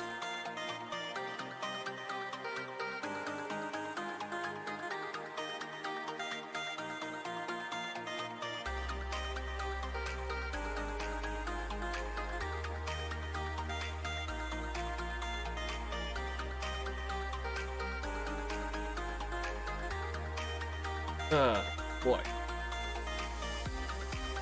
So here we go. 10.5 to go in the second period. Oh, come on. Edmonton, offensive zone faceoff. They win. Wing to wing. Again, the shot goes way wide. Vander Kane able to keep it in. Goes back behind the net. Battling for the puck with Skinner. And Florida going to take it the other way. Chuck over to the near side. Ultimately to Bennett. Bennett changes direction. Takes a shot. Not able to get home. And a nice freeze by Skinner.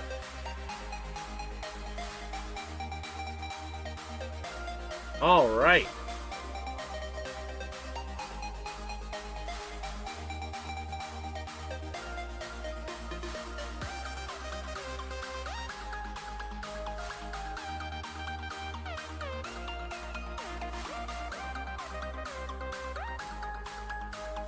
Let's see.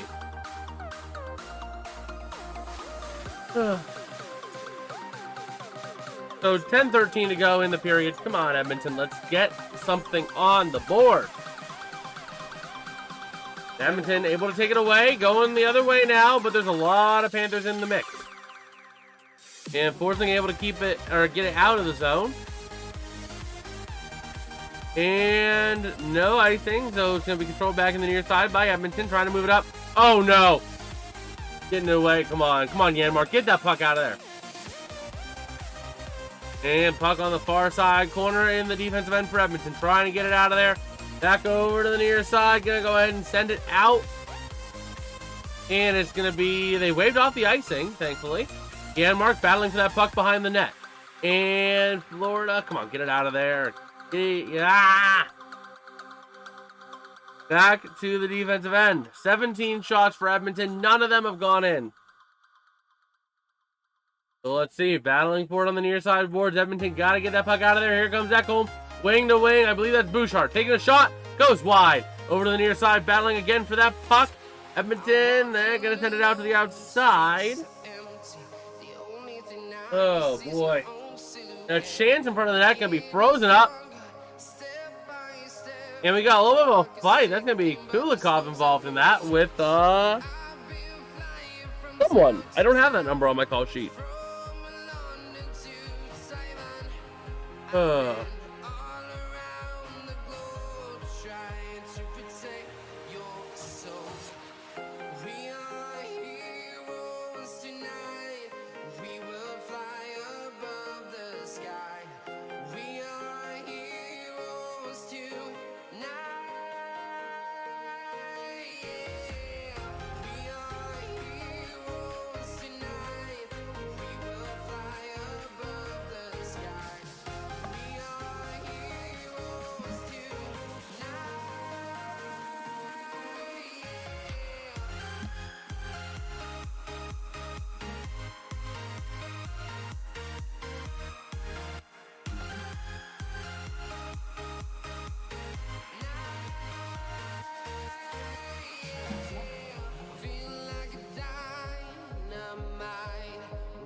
Okay.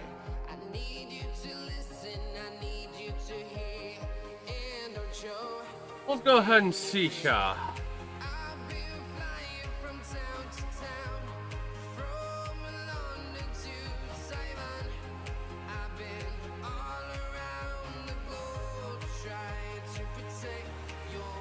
Oh, checking out a couple of other things. Oh, man. But yeah, right now, Edmonton needs to get something going.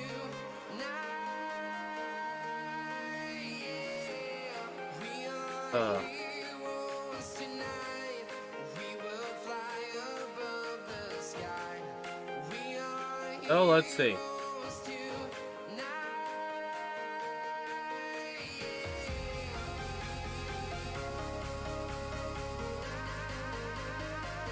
Paul Maurice. Trying to talk what his game plan is when they got the lead.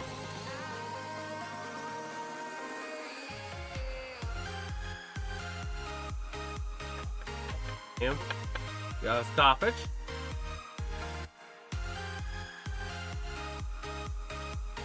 Yeah, taking a look at Lusterinen. Not a bad series for him.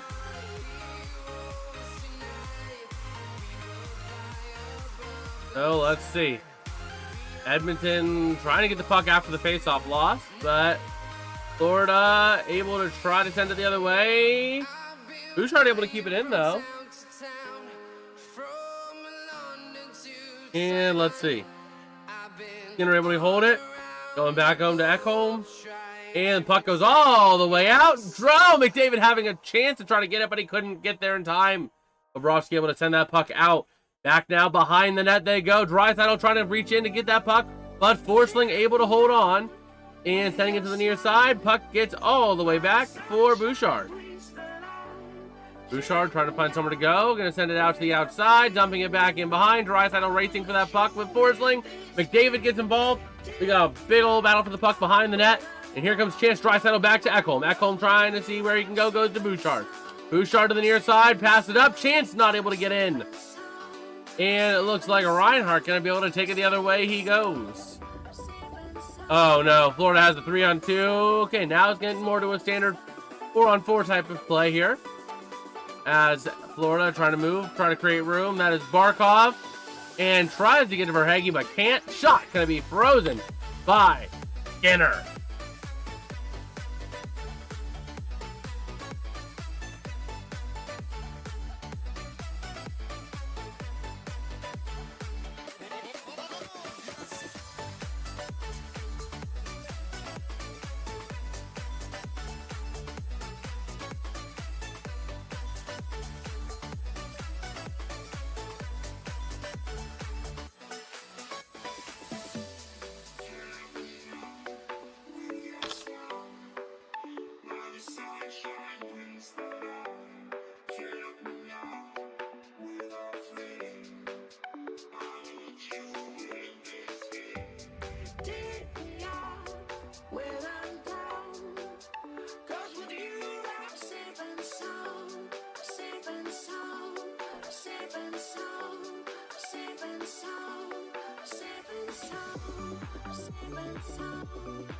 All right, and let's see here.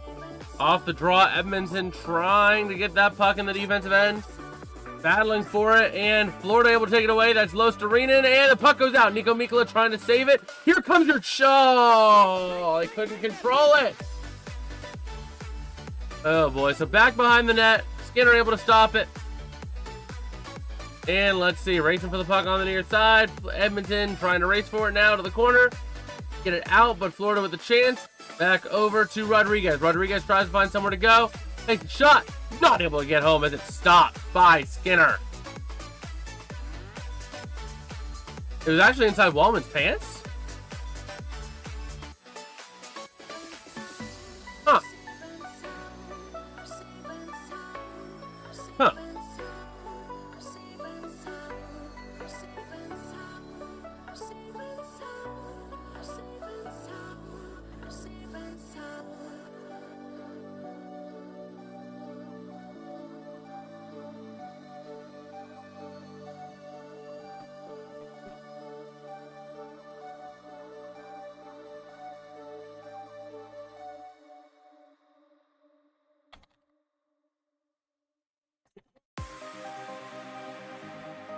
All right, so here we go. Back in behind the net. Edmonton trying to take it out.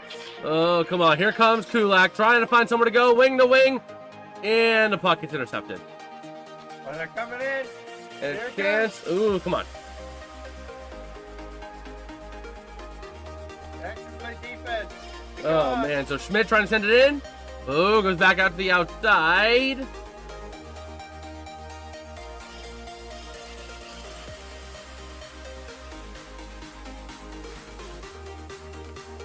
And let's see, trying to battle for the puck out in the outside corner. Kulak. And here comes Edmonton going the other way. That's Darnell Nurse out to, what was that, Corey Perry? Racing, and it's going to be stopped by Reinhart trying to keep it in. Oh, boy. Battling for that puck now, trying to go somewhere here. Oh, boy. Come on, Edmonton. Get that puck in the offensive end. You're not doing it. Now Bouchard having it back in the defensive end. Come on, man. Get it out of there. Get it out of there. So here we go, trying to go the other way, and Reinhart puts it right back in. Of course he does. I need some more pain juice. Need some more expensive painkiller. By the way, I need to get more of this stuff. Probably by next week. I'm gonna do what I go. I might get 10 more of this stuff because these are the last 4 cans I have.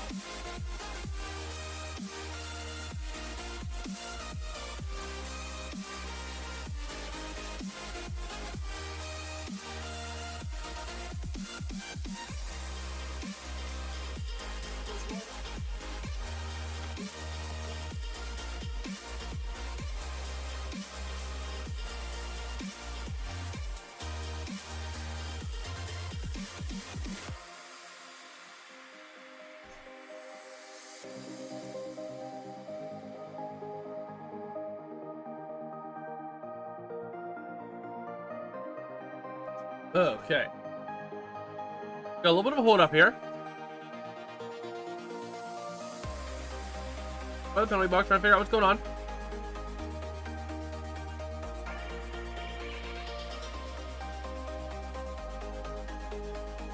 And yep, gotta get the players back on that were on at the time of icing for Florida. So Reinhart back on, Marchand off, and let's see. Moving, Edmonton trying to get the puck in the offensive end, but it gets fluttered way high in the air. And here comes Reinhart. Now going to make the swap for Marchand.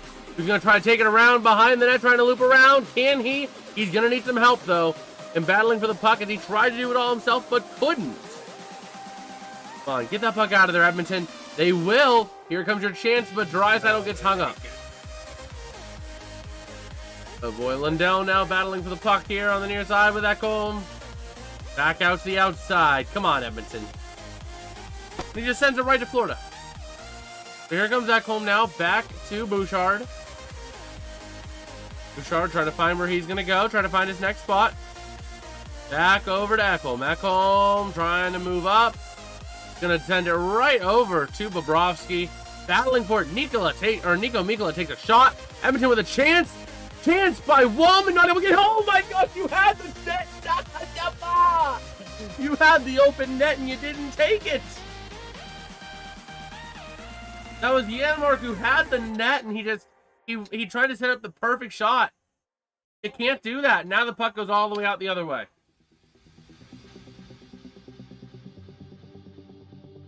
Now going wing to wing. Here comes Wallman.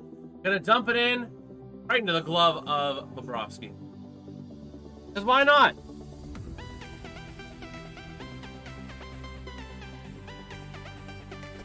Oh boy.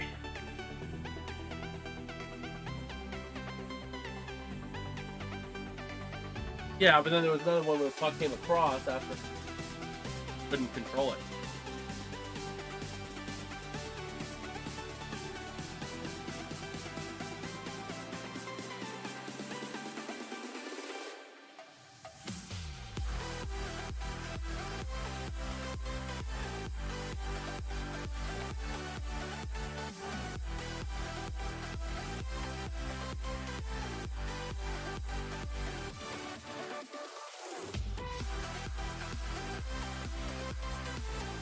So let's go ahead and see here.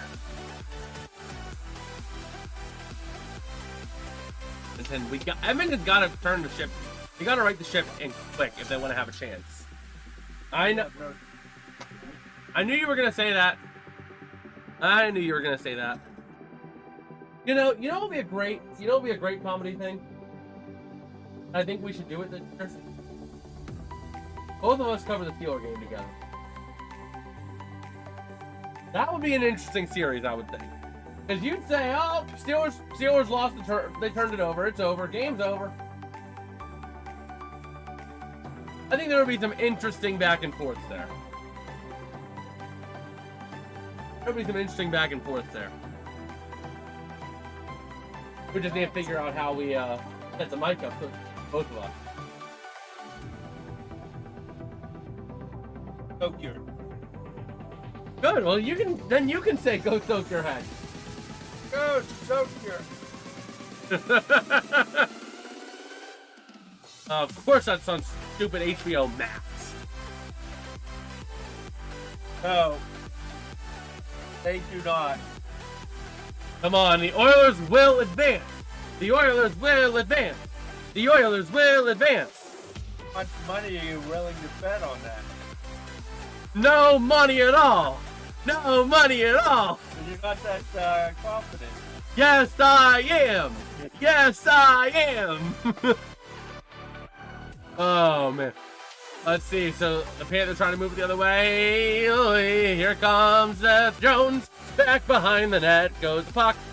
And let's see. Trying to move it out. Seth Jones. Oh, no, it's not Seth Jones. Seth Jones is at the top corner. But Edmonton able to send it out. Never mind. There's nice. Never mind. It goes right to Bobrovsky. It was. Moving it the other way. Reinhart trying to find a chance. Makes collision along the boards as Verhaeghe tries to get involved as well. Puck goes skittering away to the near side. Back to Verhaeghe. Over into the corner, tries to find somewhere to go, and trying to get that puck out of there. Come on, get it out of there, Edmonton. You got to get out now. That's danger zone. They will. Skinner losing the puck. Not Stewart, the other Skinner. Back behind the net. There goes Verhaeghe. Chance shot. Woo! Let's see. Barkov moving back behind the net again. Out to the outside of Verhaeghe. Back across to the near side. There's Kulikov again, sending it up. Back to Barkov. Barkov trying to see where he can go back to the near side. Finds Verhaeghe. Verhaeghe takes a shot, goes way wide. And the rebound shot. He scores. Son of a! Could be like 4-0.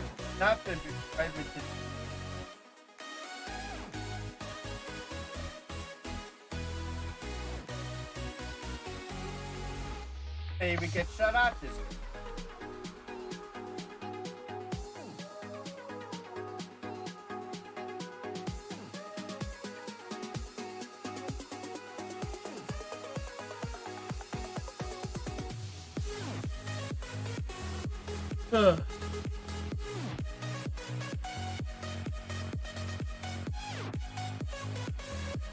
Man. I should take a look at something real quick. Second people.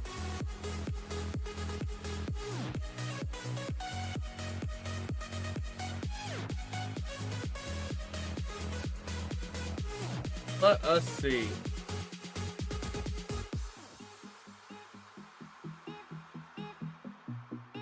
All right, so moving back behind the net. Edmonton trying to create a chance, and they send it out of the zone! Brother, what are you doing?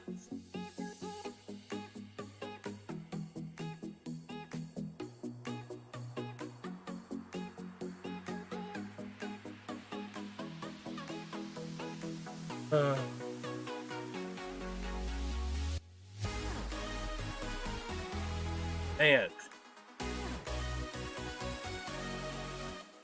Yeah, that was on Skinner. That one's on Skinner. You should have gloved it.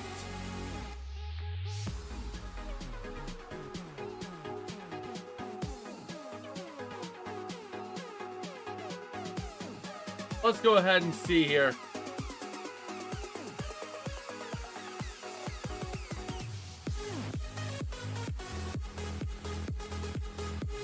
Man, so moving it the other way, Edmonton in the defensive end, Wallman passing wing to wing. Moving up, trying to get it out of there. Here comes your chance, Janmark, but he can't drive it to the net. Is Bobrovsky going to freeze it up?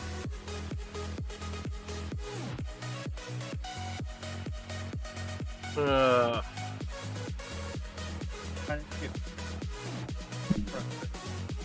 and the problem is that all that's going to do is get you penalized even more. The Oilers played this playbook. They did this playbook game 4, and look what happened.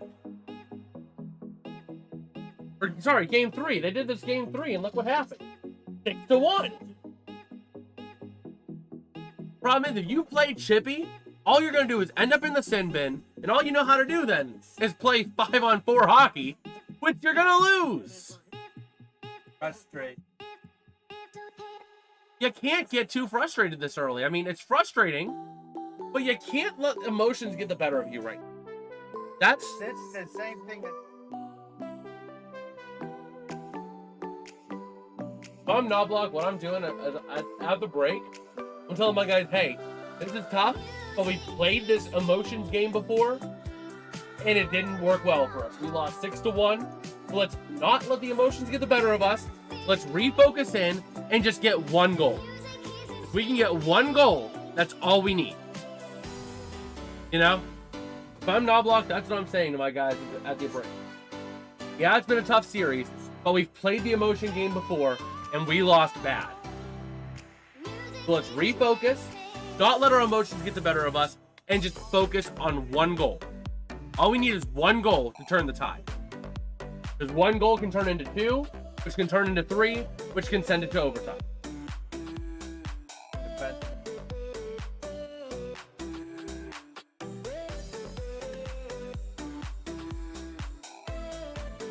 But again, that's what I'm telling the guys. If you focus on trying to beat the other guys up, you're going to be playing 5-on-4 hockey the rest of the night. So back in behind the net it goes. Bouchard taking the puck.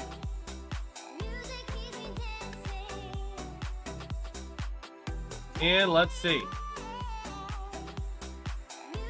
Battling back into the far corner. Again, this game has been a very clean game on both sides.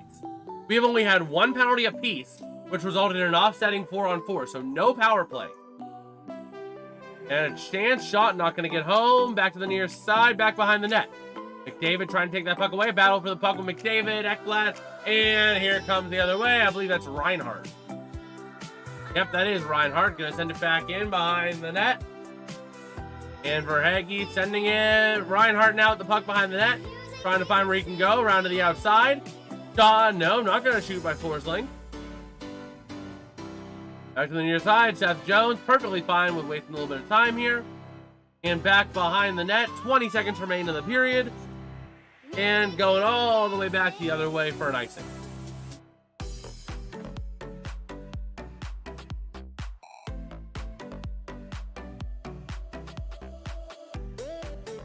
Man. This is tough.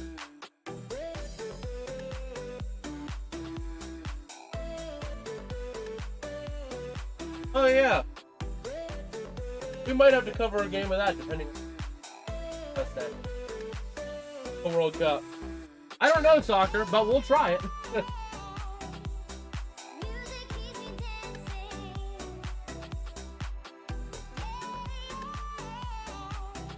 Oh, so here we go. The Panthers, 13 seconds to go. Gonna go wing to wing. Nico Mikkola dumps it in behind the net.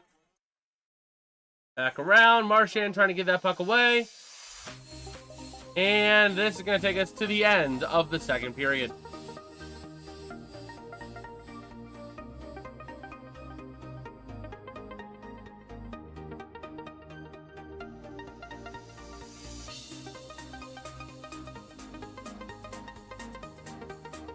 This is just tough. This is just tough.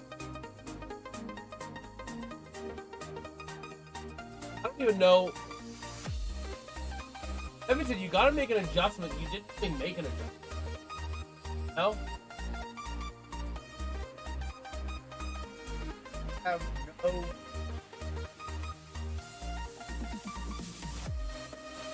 Very on Edmonton. Edmonton has had an answer for everyone so far in the playoffs. Kind of shocking that they don't have anything right now.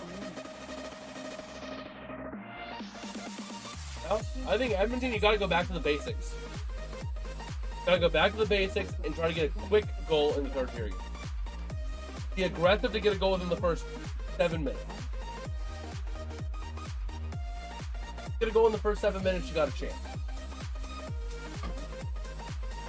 No, I'm sorry. It's over. We'll see about that.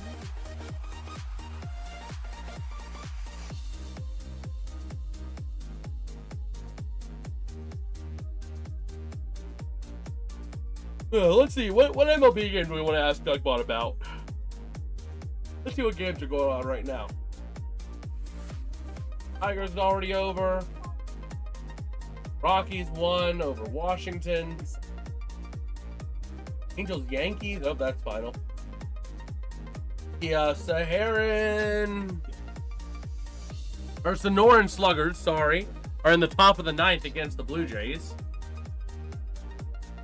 Let's see. I want a game that's like not at the end of the game. All of these games are at the end of the game. How about Whoa. Mariners, Guardians, and Giants? What could Dougbot have a beat? I think the Giants one. Guardians, Giants. I think that one Dougbot would have a beat.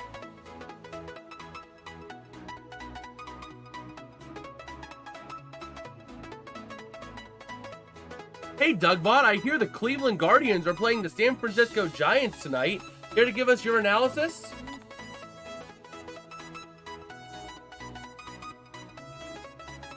Hey. Let's see what Dougbot's going to say. I'm a little nervous because Dougbot can go anywhere with us. Absolutely. Let's zoom into the face-off between the Cleveland Guardians and the San Francisco Giants out west. Currently, the Guardians are leading the Giants 4-2 at the end of the 7th inning. The Guardians have been showing some defensive prowess, holding the Giants back and limiting their offensive opportunities. Jose Ramirez has been pivotal for Cleveland, with a key RBI single in the 4th inning that extended their lead. On the flip side, the Giants' lineup has been struggling to find consistency against the Guardians' pitching. This one's shaping up to be a test of endurance and strategic bullpen management in the late game. If the Guardians can maintain their momentum and fend off the Giants' attempts to rally, they'll secure a crucial win. Time is running out for the Giants to turn things around. Will the Guardians hold the line, or do the Giants have a last stand under the San Francisco Stars? Oh, Dougbot. We love you at the Golden Retriever bar. Oh, man.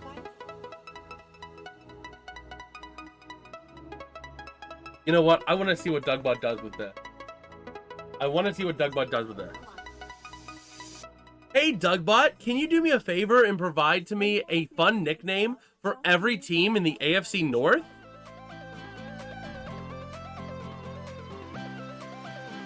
Let's see what Dougbot says for the AFC North teams. I'm scared.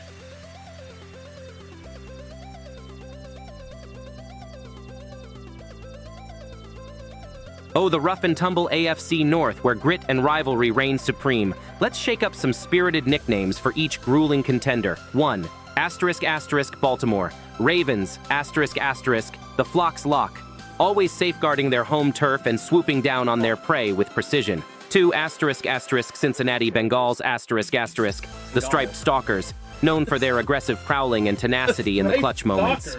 3. ***, Cleveland Browns, ***, the Dog Pound Defenders, barking fiercely in battle with unwavering loyalty to ground-pounding tactics. 4. ***, Pittsburgh Steelers, ***, the Iron Curtain Crew, forging their identity with sheer steel and determination, bolstering defensive prowess. It's a division of fierce clashes and relentless drive where each team tries to outmaneuver the other in the quest for gridiron glory. Let the battle continue. What did you call them earlier tonight?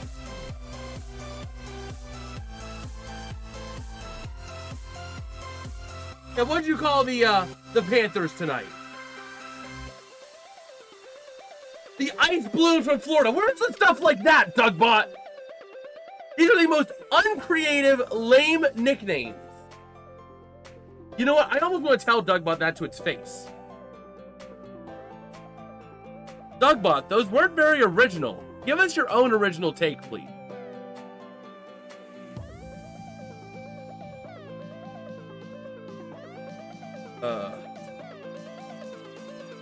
Let's see if what Dougbot having his own original take, if it'll finally do something. I see you want a bit more of the Dougbot spin on things. Let's dive into some offbeat and eccentric nicknames for our AFC North Gridiron Warriors. 1. ***, Baltimore Ravens, ***, the Poetical Predators. Drawing inspiration from their literary namesake, these birds plot and pounce with calculated mystery. 2. ***, Cincinnati Bengals, ***, Cincy's Jungle Cats. Masters of mayhem, these feline forces strike with agility and keen instinct from the untamed gridiron wilds. 3. ***, Cleveland Browns, ***, Rust Belt Ruffians. Forged from the heart of grit and grind, this scrappy squad thrives in the trench warfare of the line of scrimmage. 4. ***, Pittsburgh Steelers, the Steel City Sledgehammers. With a legacy as solid as the metallic might they wield, these warriors bash their foes with relentless vigor. These nicknames capture the spirit of the teams and embody the unique essence of the AFC North's unyielding contest. Let the clash continue. I don't know. I don't really feel... Dougbot's like... Dougbot is so hot or cold on team games. Either it is dull, or it's like the sun blooms from Florida. You'd never guess that's the Florida Panthers. Or the Ice Balloon, sorry.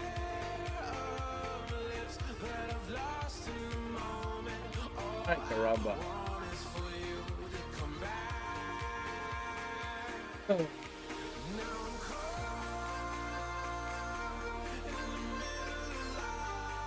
Man. I will be back. You, what place? At a 4. I need to run and use the bathroom.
Oh, well, we're back.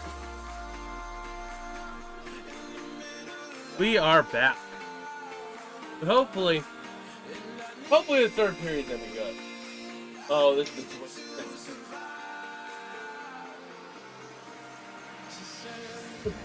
I got the 3 jet skis. Yeah.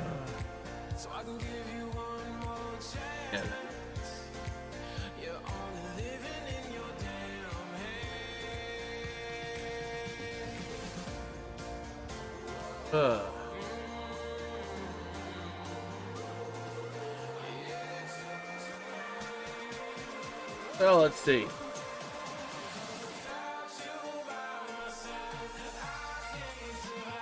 Yeah, I don't know. I don't know. Edmonton just is not playing like the team we would expect. They're back against. Edmonton has been a team that, with their back against the wall, they've played incredibly well. Can't think of the word I was thinking of. Extraordinarily. That's the word. Yeah, they play extraordinarily well. Their backs to the wall. And yet, they're not tonight. For whatever reason.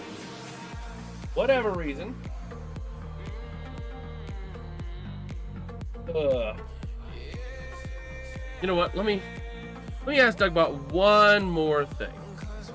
And then we'll call it a night for Dougbot. Hey Dougbot, can you give me your wackiest nicknames possible for the AFC North teams? Please don't use asterisks.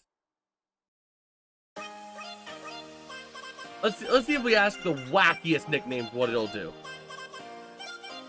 Some of these nicknames are very out there. Hopefully this one's actually... Absolutely. Let's veer into the whimsical and wild side of the AFC North with some offbeat and zany nicknames. 1. Baltimore Ravens, Edgar's Soaring Mystics. Who knew literature could sprout wings and dominate the field? Only in Baltimore. Mystics. 2. Cincinnati Bengals, Striped Chaos Enforcers. When order needs to be turned upside down, these zany cats pounce with spirited unpredictability. 3. Cleveland Browns, Dog Pound Dynamo Dervishes. Spinning and swirling in a vortex of energy, these hounds unleash a tornado of excitement. 4. Pittsburgh Steelers, Blitzburg Battering Baboons. Swinging from the gridiron jungle, these stout-hearted primates crash the party with iron will. These quirky aliases bring a fresh twist to the AFC North, highlighting the unpredictable and fabulous flair each team brings to the field. Onward to the realm of gridiron mischief. The Pittsburgh... What was it again?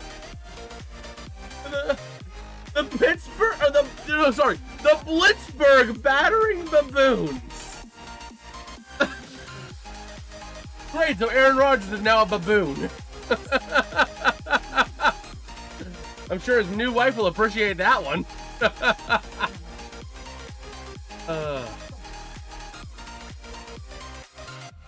Man. The Blitzburg battling baboons. Or battering, sorry. It said it. It did say it.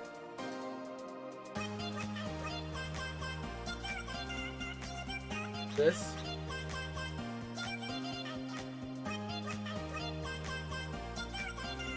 Ugh.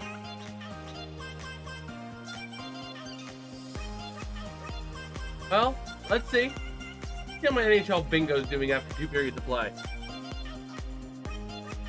Ew! That's toilet paper.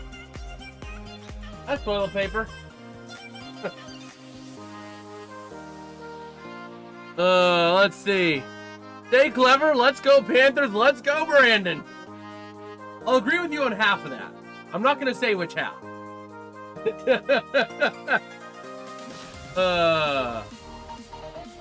Man. But we're getting ready now for the 3rd period where Florida has a really good shot at taking home their 2nd straight Stanley Cup.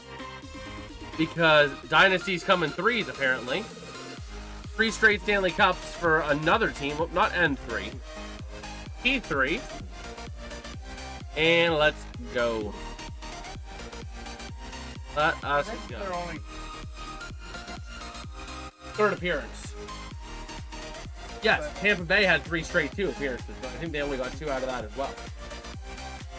Tampa only got 2 wins out of 3 straight appearances. Florida is on the same exact trajectory. 2 wins on 3 straight appearances. Unfortunately. I think Vegas. I think it was Vegas. Let me check here.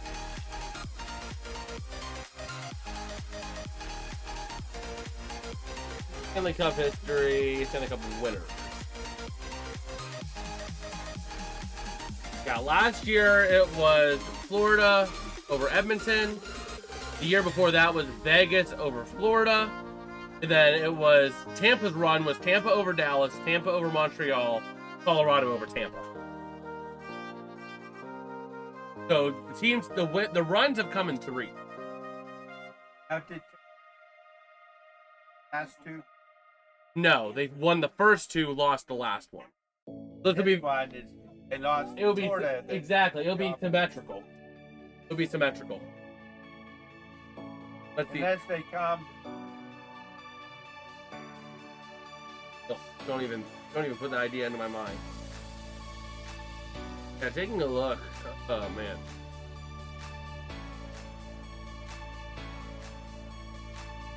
What a surprise! Before the last 2 years, the last time Edmonton made the cup, it was in the last time Carolina won the cup.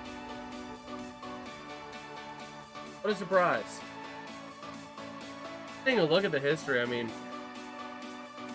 But Edmonton, what?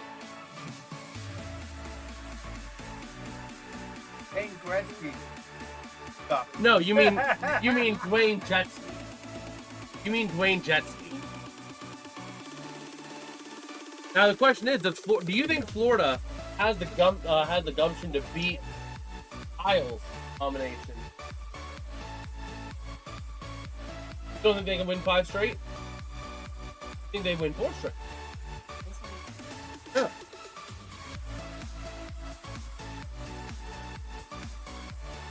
Man, it is crazy how much variation there is in the cups now compared to back then. It is just crazy.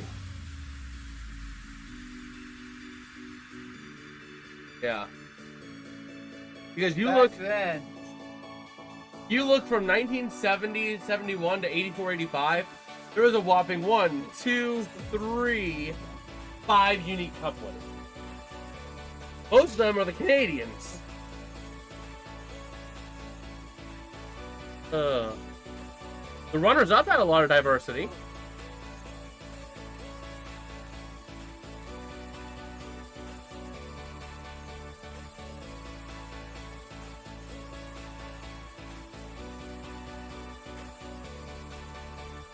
Well, we're back. Getting ready for the third period.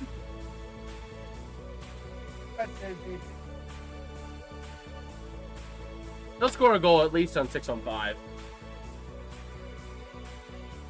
they don't score a goal earlier, they'll score a goal during the 6-on-5 time at the end of the game. I didn't think they would last time, and they did anyway, so.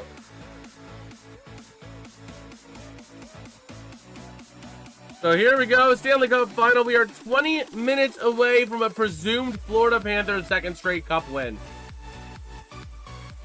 Hopefully not, but... And here we go. Edmonton wins the draw to start the third period. And Florida is going to take it the other way. Of course they will. Dumping it in. Bouchard dumps it back behind the net.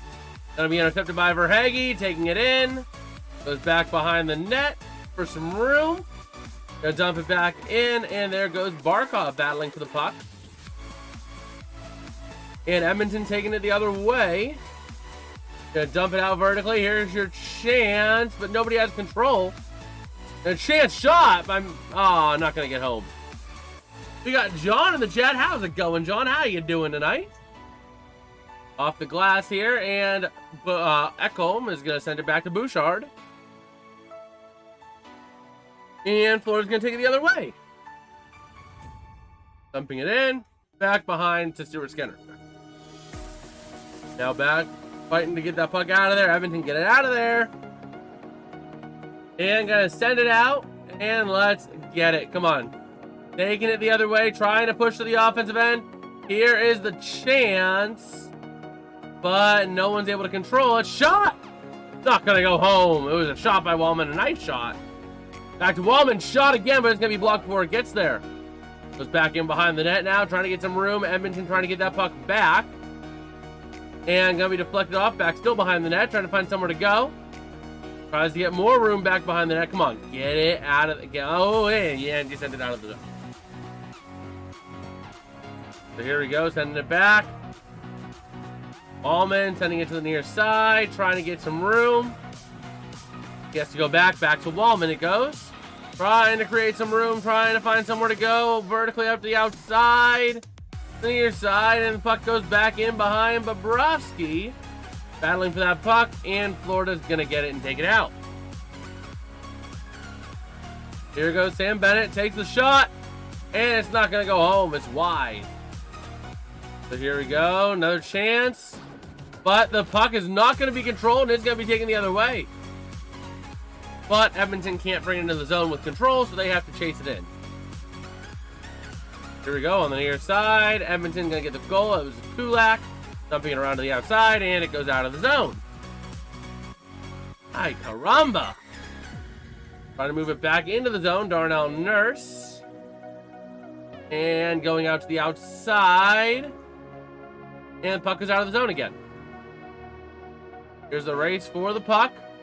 It'll be got by Bouchard. Sending out to the outside. Ekholm trying to get control. Sends it out to Bouchard. Bouchard trying to go up the other way. And he can't. Battle for the puck's ensuing. Got to get it out of there, Edmonton. You can't go down 4. They're already playing with fire. But Forsling now trying to find somewhere he can go. Try to send it out, and it gets blocked. Barkov now sends out across, and it's going to be picked up. Going the other way for Edmonton. Here comes your chance. 3-on-2, but you're going to slow it down. And Draisaitl trying to find somewhere to go. Goes up towards the net. Back in behind is Connor McDavid in front. Pass is not going to be completed. Trying to find somewhere to go. Out to the outside, back to the near side of McDavid. McDavid back to center. Over to Ekholm. Back to Bouchard. Shot. Not going to get home. Nobody's there for the rebound. Florida going to send it the other way again.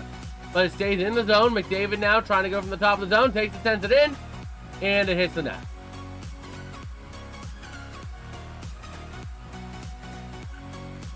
Word. Wow. I mean, they're trying. Don't get me wrong, they're trying. Wow. And McDavid just lost it high.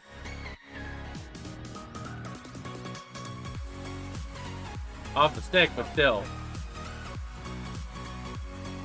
Now back around to the outside. Florida trying to take it the other way, up tempo.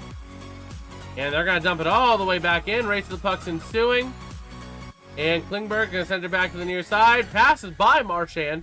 And Edmonton's going the other way with it, trying to get it out. Racing in and denied as Walman, I believe that was. Nope, that was not Walman, because Walman's back behind the net. Oilers down 0-3, second straight. Now they're playing yeah. with desperation like this.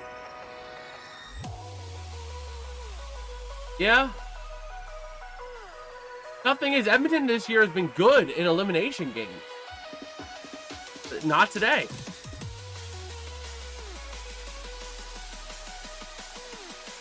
Ay, caramba. Now out to the outside, Edmonton trying to take it the other way. And never mind. Back behind the net, Stewart's going to try to go somewhere and trying to get the puck is Nurse. Trying to send it out, and it goes out. Here comes your race to the puck with Nugent Hopkins. But he couldn't get a clear shot because Forsling was able to spin him around enough. And losing the puck. But it's going to be icing. Nope, never mind. This series has been different than the last year. Oh, yeah, for sure. Trying to move into the offensive end, and they can't control it.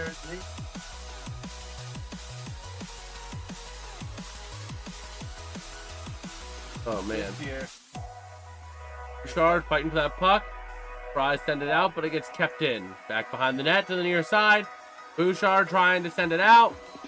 And Florida keeps it in. Back behind the net to Rodriguez. Rodriguez tries to find somewhere to go. Dumps it behind the net again. Back to Bennett. Bennett trying to find somewhere. Finds Reinhardt behind the net. You know that, John? I'm heading out, but congrats, Jason. Your curse was undefeated in regulation time in this series. Don't forget that, Oilers fans. Brother, I am not cursed. Ay, ay, ay. So, let's see. Trying to keep it in. Edmonton to the near side. Oh, man. Draisaitl now. Tries to send it across and can't. So, Florida trying to get that puck out of there. And they can't, but they get possession back deep in the zone.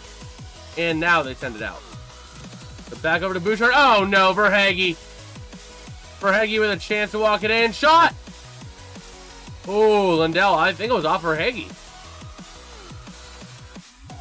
Moving the other way. Puck holds in. Takes a shot. And it's going to go off to the near side.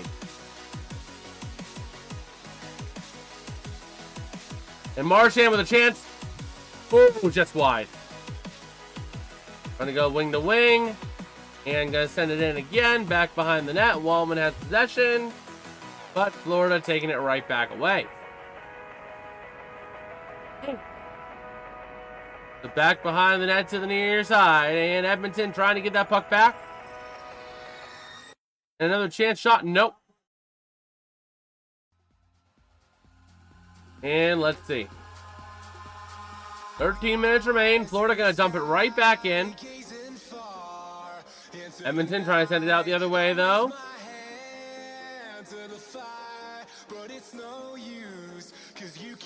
Oh, they're all chanting, "We want the cup." And Nugent Hopkins going to send it out to the outside. The near side. And let's see. Tries to take it in. Can't get a shot off. Back behind the net. Schmidt tries to find somewhere to go. Taking a chance shot. Not going to go wide. It goes wide. Crowd's really into it. Yeah, because it's in Florida.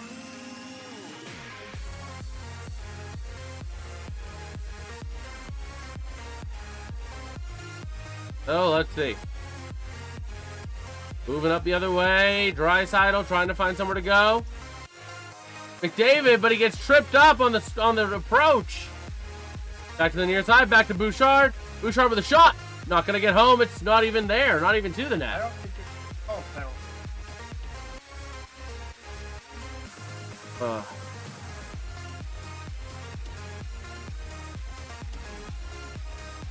Man. Yeah, they won't call a penalty on that. David now behind the net. Back to Bouchard. Places it to the net, and it goes wide. To the near side, trying to get that puck back. And Florida sends it out.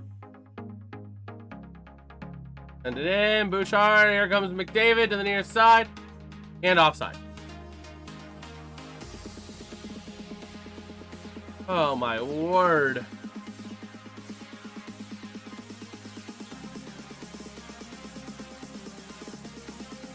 I'm starting to wonder if there is some sort of curse, Dad.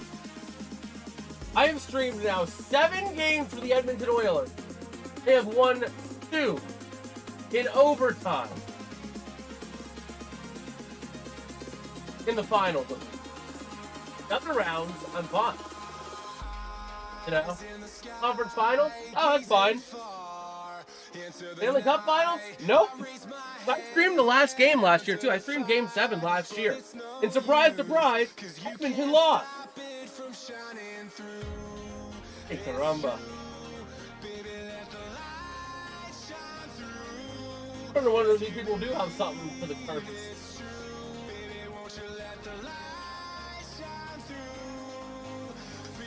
It's over. Well, have fun.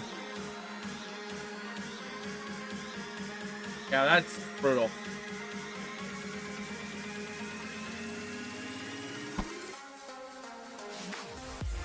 I don't even know. Like,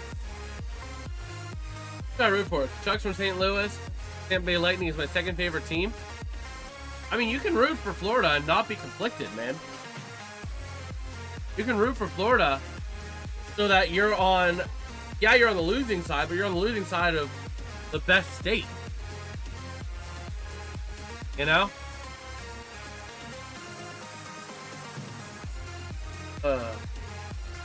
Well, the cup is coming out.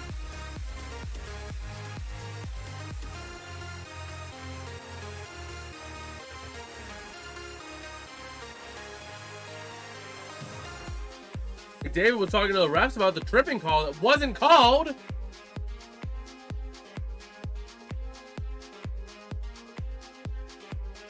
So here we go. Center ice face off. And it's going to be won by Florida. Near side, jumping it in. Behind the net it goes. And Kachuk tries to send it in. Florida keeping it in the offensive end. Man. Battling behind the net, Edmonton trying to go the other way. And here they go. And they don't control it.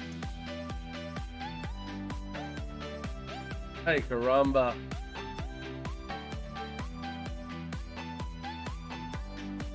Here we go. Trying to find somewhere to go. Shot, and it's going to be deflected.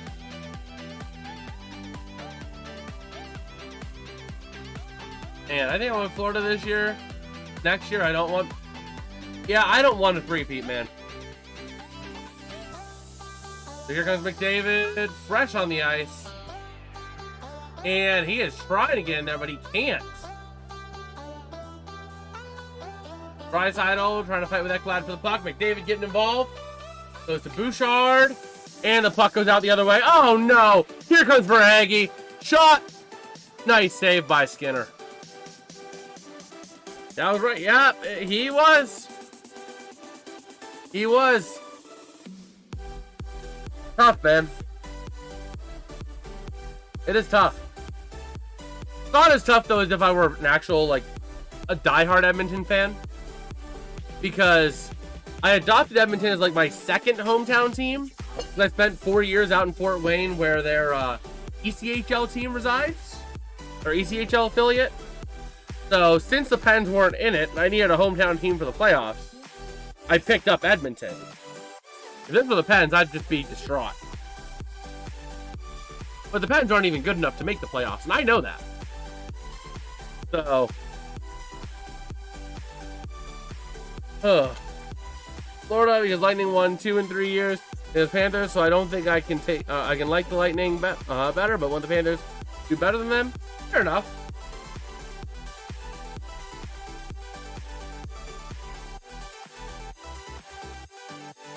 Oh man. But yeah, we'll have to see.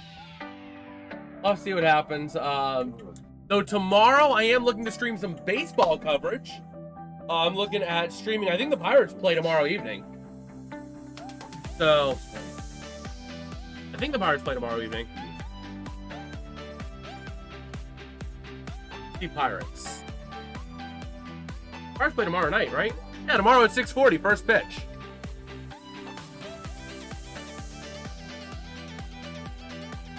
Oh, that's good. Hey, you don't want Florida because Lightning won 2 in 3 years. Same as, yeah. Fair enough.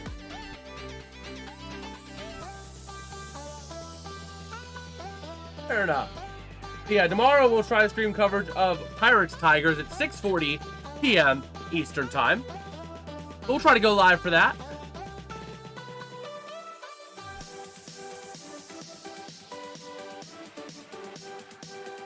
So let's see. Offensive end face off for Florida. And Edmonton wins the draw, but Florida aggressively trying to get it. But Florida going to dump it right back in behind Stuart Skinner. And here we go. Moving out the outside. Edmonton trying to at least get on the board to make it a respectable finish. Dumping back, taking a shot, and it goes way over into the netting. Man. So yeah, so tomorrow night we'll stream coverage, baseball coverage. I still gotta find out how I want to do my graphics for like the baselines or like the base markings. But we'll see. I honestly might just do something like this and then like just commentate the bases. So here we go. Puck's now to the near side. Bouchard can't keep it in. Going the other way. Florida fans are just going crazy. Shut up, Florida fans.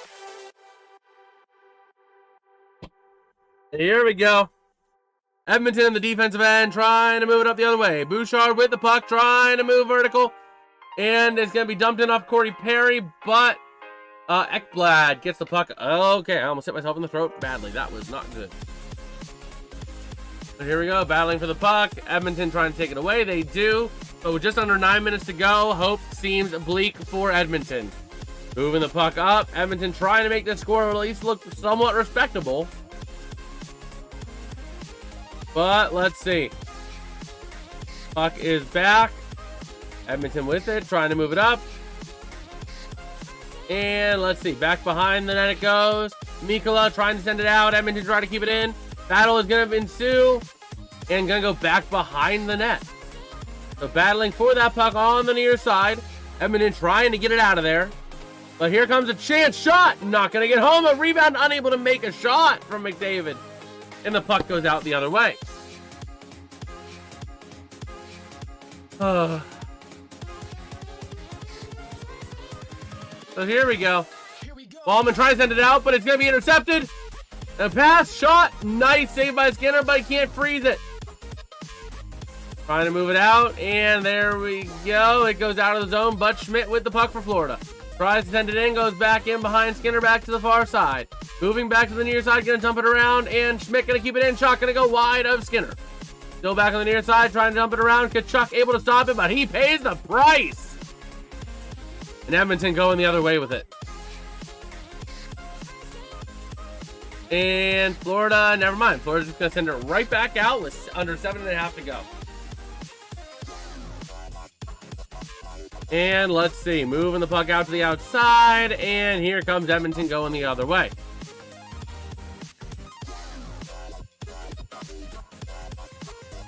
Oh, man. So let's see. Looking for icing, and it is iced.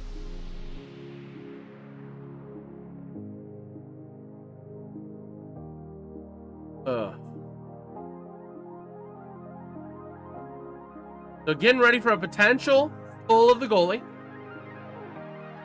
Stuart Skinner going for a skate. And here we go. Empty net with 7 minutes to go. I mean, you have to pull the goalie now. You have to pull the goalie now. There's no doubt about it. I mean, if you want to have a chance at getting 3 goals, you've got to pull the goalie now. Edmonton with the man advantage, moving to the near side with Bouchard. Try to send it up to the outside. Edmonton trying to keep it in, trying to keep their hopes alive. And let's see. Oh, trying to keep it in the zone.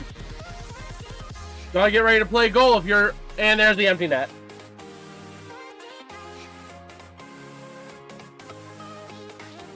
Reinhardt with a hat trick.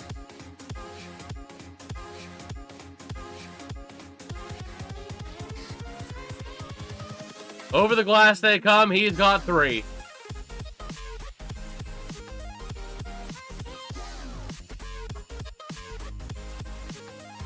Hat trick. Yep.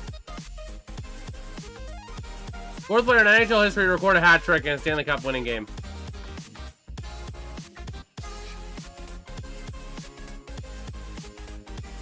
Right where it needed to be.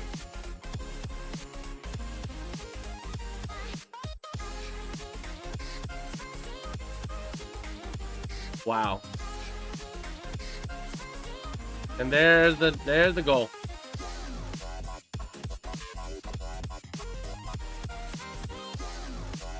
Oh boy. So let's see. Reinhardt coming off.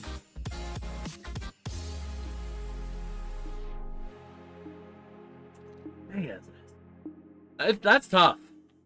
That is tough. We're going until either Edmonton scores a goal or the end of the game. Honestly, at this point, the end of the game might come first. Wow. Wow. This is brutal.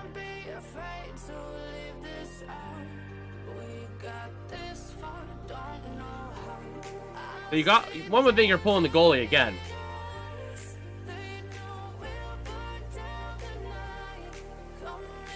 Let's see. So face off one, and Florida is able to dump it in. Battling for that puck on the near side.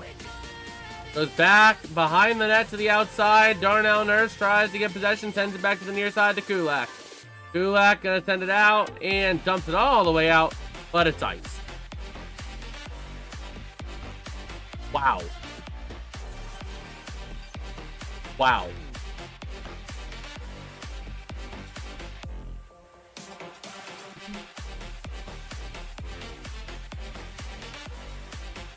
Wow. It's gonna be a frosty summer in Edmonton. Oh, I know. Losing twice is one thing in a row. But losing twice to the same team in a row, it's a whole nother level of hurt, man. That is a whole nother level of hurt.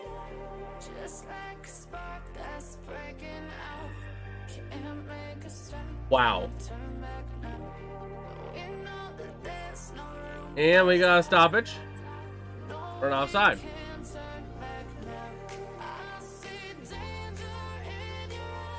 And the cup is getting, polished up, finished up polishing for presentation.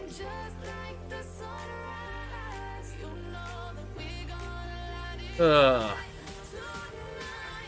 this is tough. This is tough.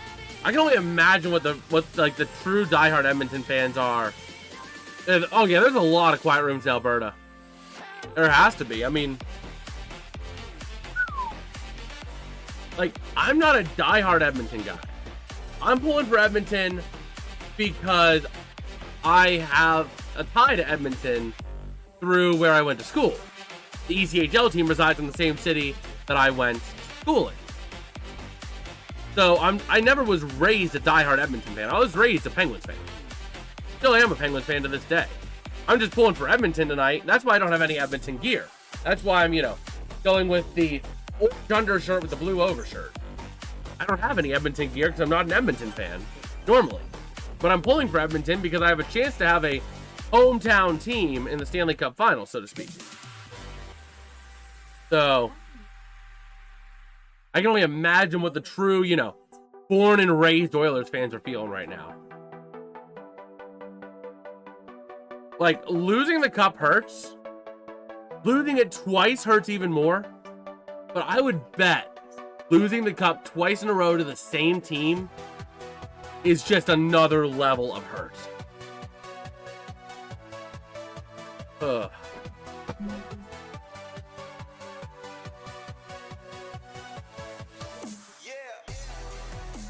But we'll have to see.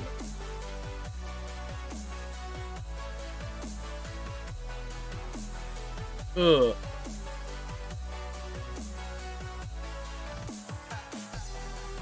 So under 6 minutes to go. Skinner has been pulled again. So Edmonton trying to win the draw. And the puck goes back. Back behind the net. And let's see, passing to the near side to Bouchard. Back out to the outside again. Back to the near side, back behind the net to Draisaitl. Draisaitl trying to find some work out to the outside. It's always I always like how Pluggy players shake hands after the game is over.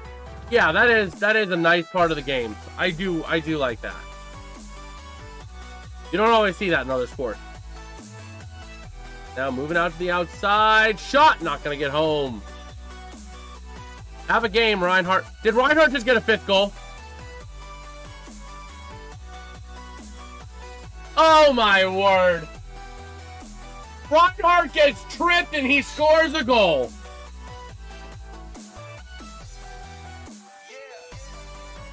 Oh my word. You're good, John. Reinhart with a 4-goal night.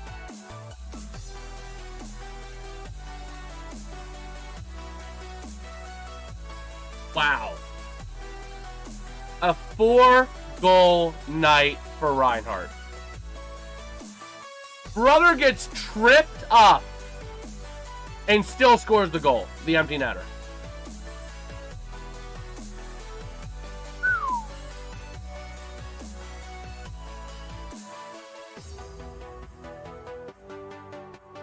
All the dejection now on the Edmonton bench.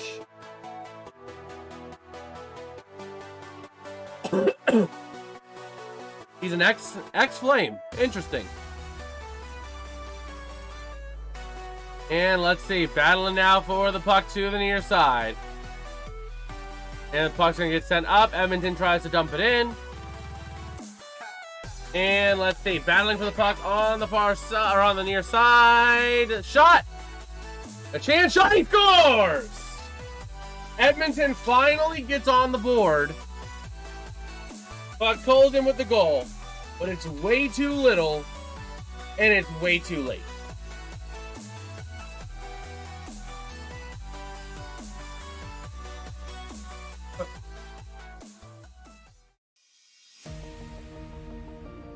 Man. Wow, they got a goal! Woo! Edmonton's in it! Edmonton's in the game! Woo! They're in the game, boys!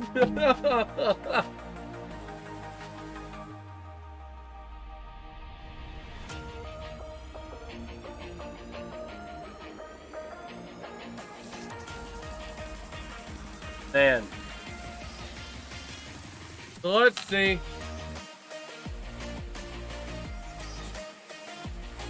Battling for the puck now. Edmonton going back. Wallman going back. Trying to find somewhere to go. Trying to move that puck out. Edmonton going the other way. I don't know why the score bug's not updating down here. It should be. It might not have updated on ESPN's APIs. Battling now. Back behind the net they go.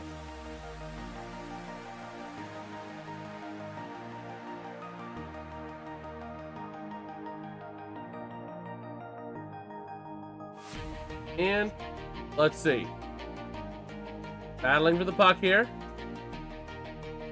Moving up back behind Bobrovsky.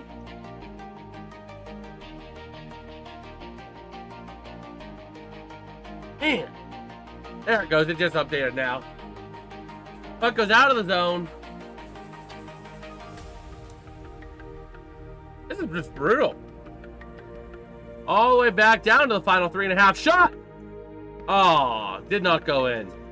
Just rub salt in the wound, Florida. What? Rub salt in their wound. Let's arena in now, back behind the net. Trying to figure out where he's going to go. All the fans are on their feet because they know that it's game over. Ekblad now with the puck back behind the net. And let's see, moving the puck up the other way. Oh. So let's see, moving the puck. Edmonton now in the defensive end, trying to send it this way, and Nicola now sending it back behind the net again. Bouchard now going to send it up, going the other way. Nico Mikula now going to dump it out as Edmonton tries to get it back in. But going the other way is Florida, just going to dump it in.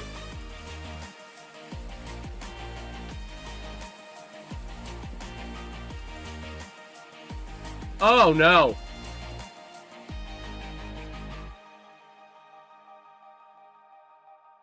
Oh wow. Kane is done for the night on a penalty.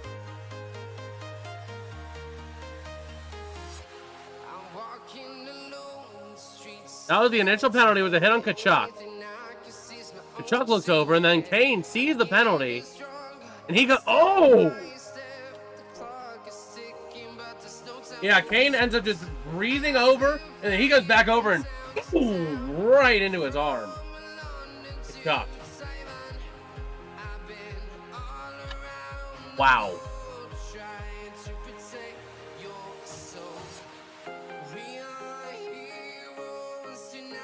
Wow.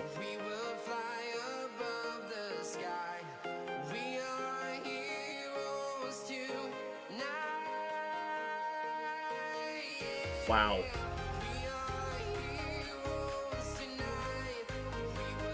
And let's see, back behind the net. Edmonton trying to find a way to get it out of there, but with 2 minutes to go, it's game. So Florida, Edmonton's trying to burn some time a little bit. Looks like they're trying to get up there. Maybe get another goal on there.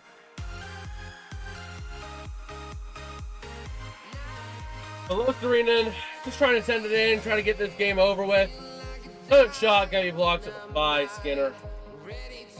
Edmonton going the other way, 1.5 minutes to go, and they dump it in.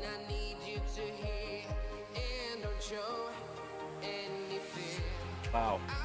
Here we go, Edmonton trying to get another goal on the board, but the puck goes back to center ice. And just like that, we are down to the last 70 seconds of NHL hockey until October. Walman back behind his own net. And here we are. This is going to be it for hockey streams until maybe in October. I'll pick up some hockey streams every once in a while. Not going to be a lot until the NFL season ends, just because I'm going to be streaming like 5 NFL games a week, hopefully.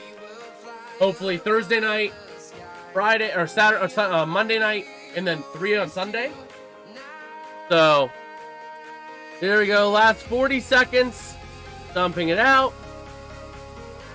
Not even going to call the icing because it is game over. 30 seconds left. And that everyone is just waiting for this time to expire. Last 22 seconds and rolling. 20. Back behind the net. And Forsling, Forsling is going to hold it behind the net. 10, 9, 8, 7, 6, 5, 4, 3, 2, 1. Panthers are champions again. Just like that, the Florida Panthers won their second straight cup. Wow. Wow. Wow. Coaching staff is all excited. All the sticks and gloves are on the ground. They should have called a penalty. They all came off the bench early. They're not gonna. That would be petty. That would be petty to penalize it. Just like they didn't call the icing. It would be petty to call an icing with 30 seconds left, down 4. You know. So I totally agree. Don't call a penalty on that. But yeah, there they go. Celebrating the win. Paul Maurice celebrating with his team. The Oilers in a sense of dejection again. Wow. So Paul Maurice hopping onto the ice with his team. Reinhart, a huge part of the victory tonight. 4 goals on the night. Recorded a hat trick and the last goal of the series. And you can tell the Oilers just, man. Wow.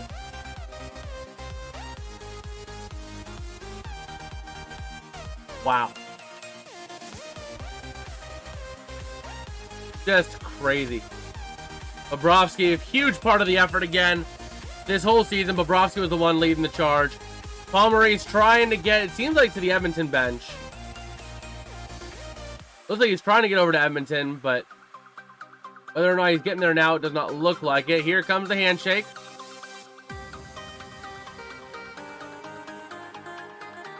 Ugh.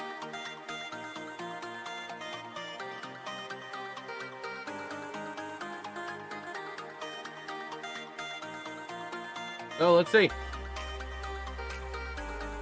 I guess you're right. Yeah, that's fair. That's what you do. You don't call a penalty like that. So here comes the handshake.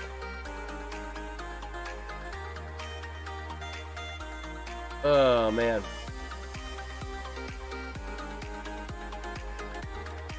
Just absolutely crazy series.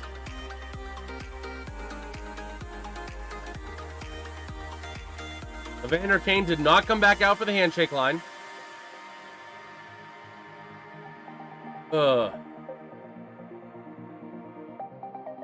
And there they go. All the rats on the ice.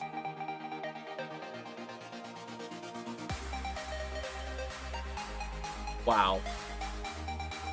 Absolutely brutal.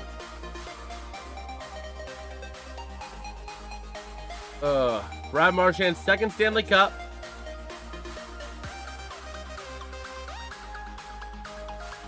Wow. Marchand having a lot to say with a lot of these people. Brother played well. He played well.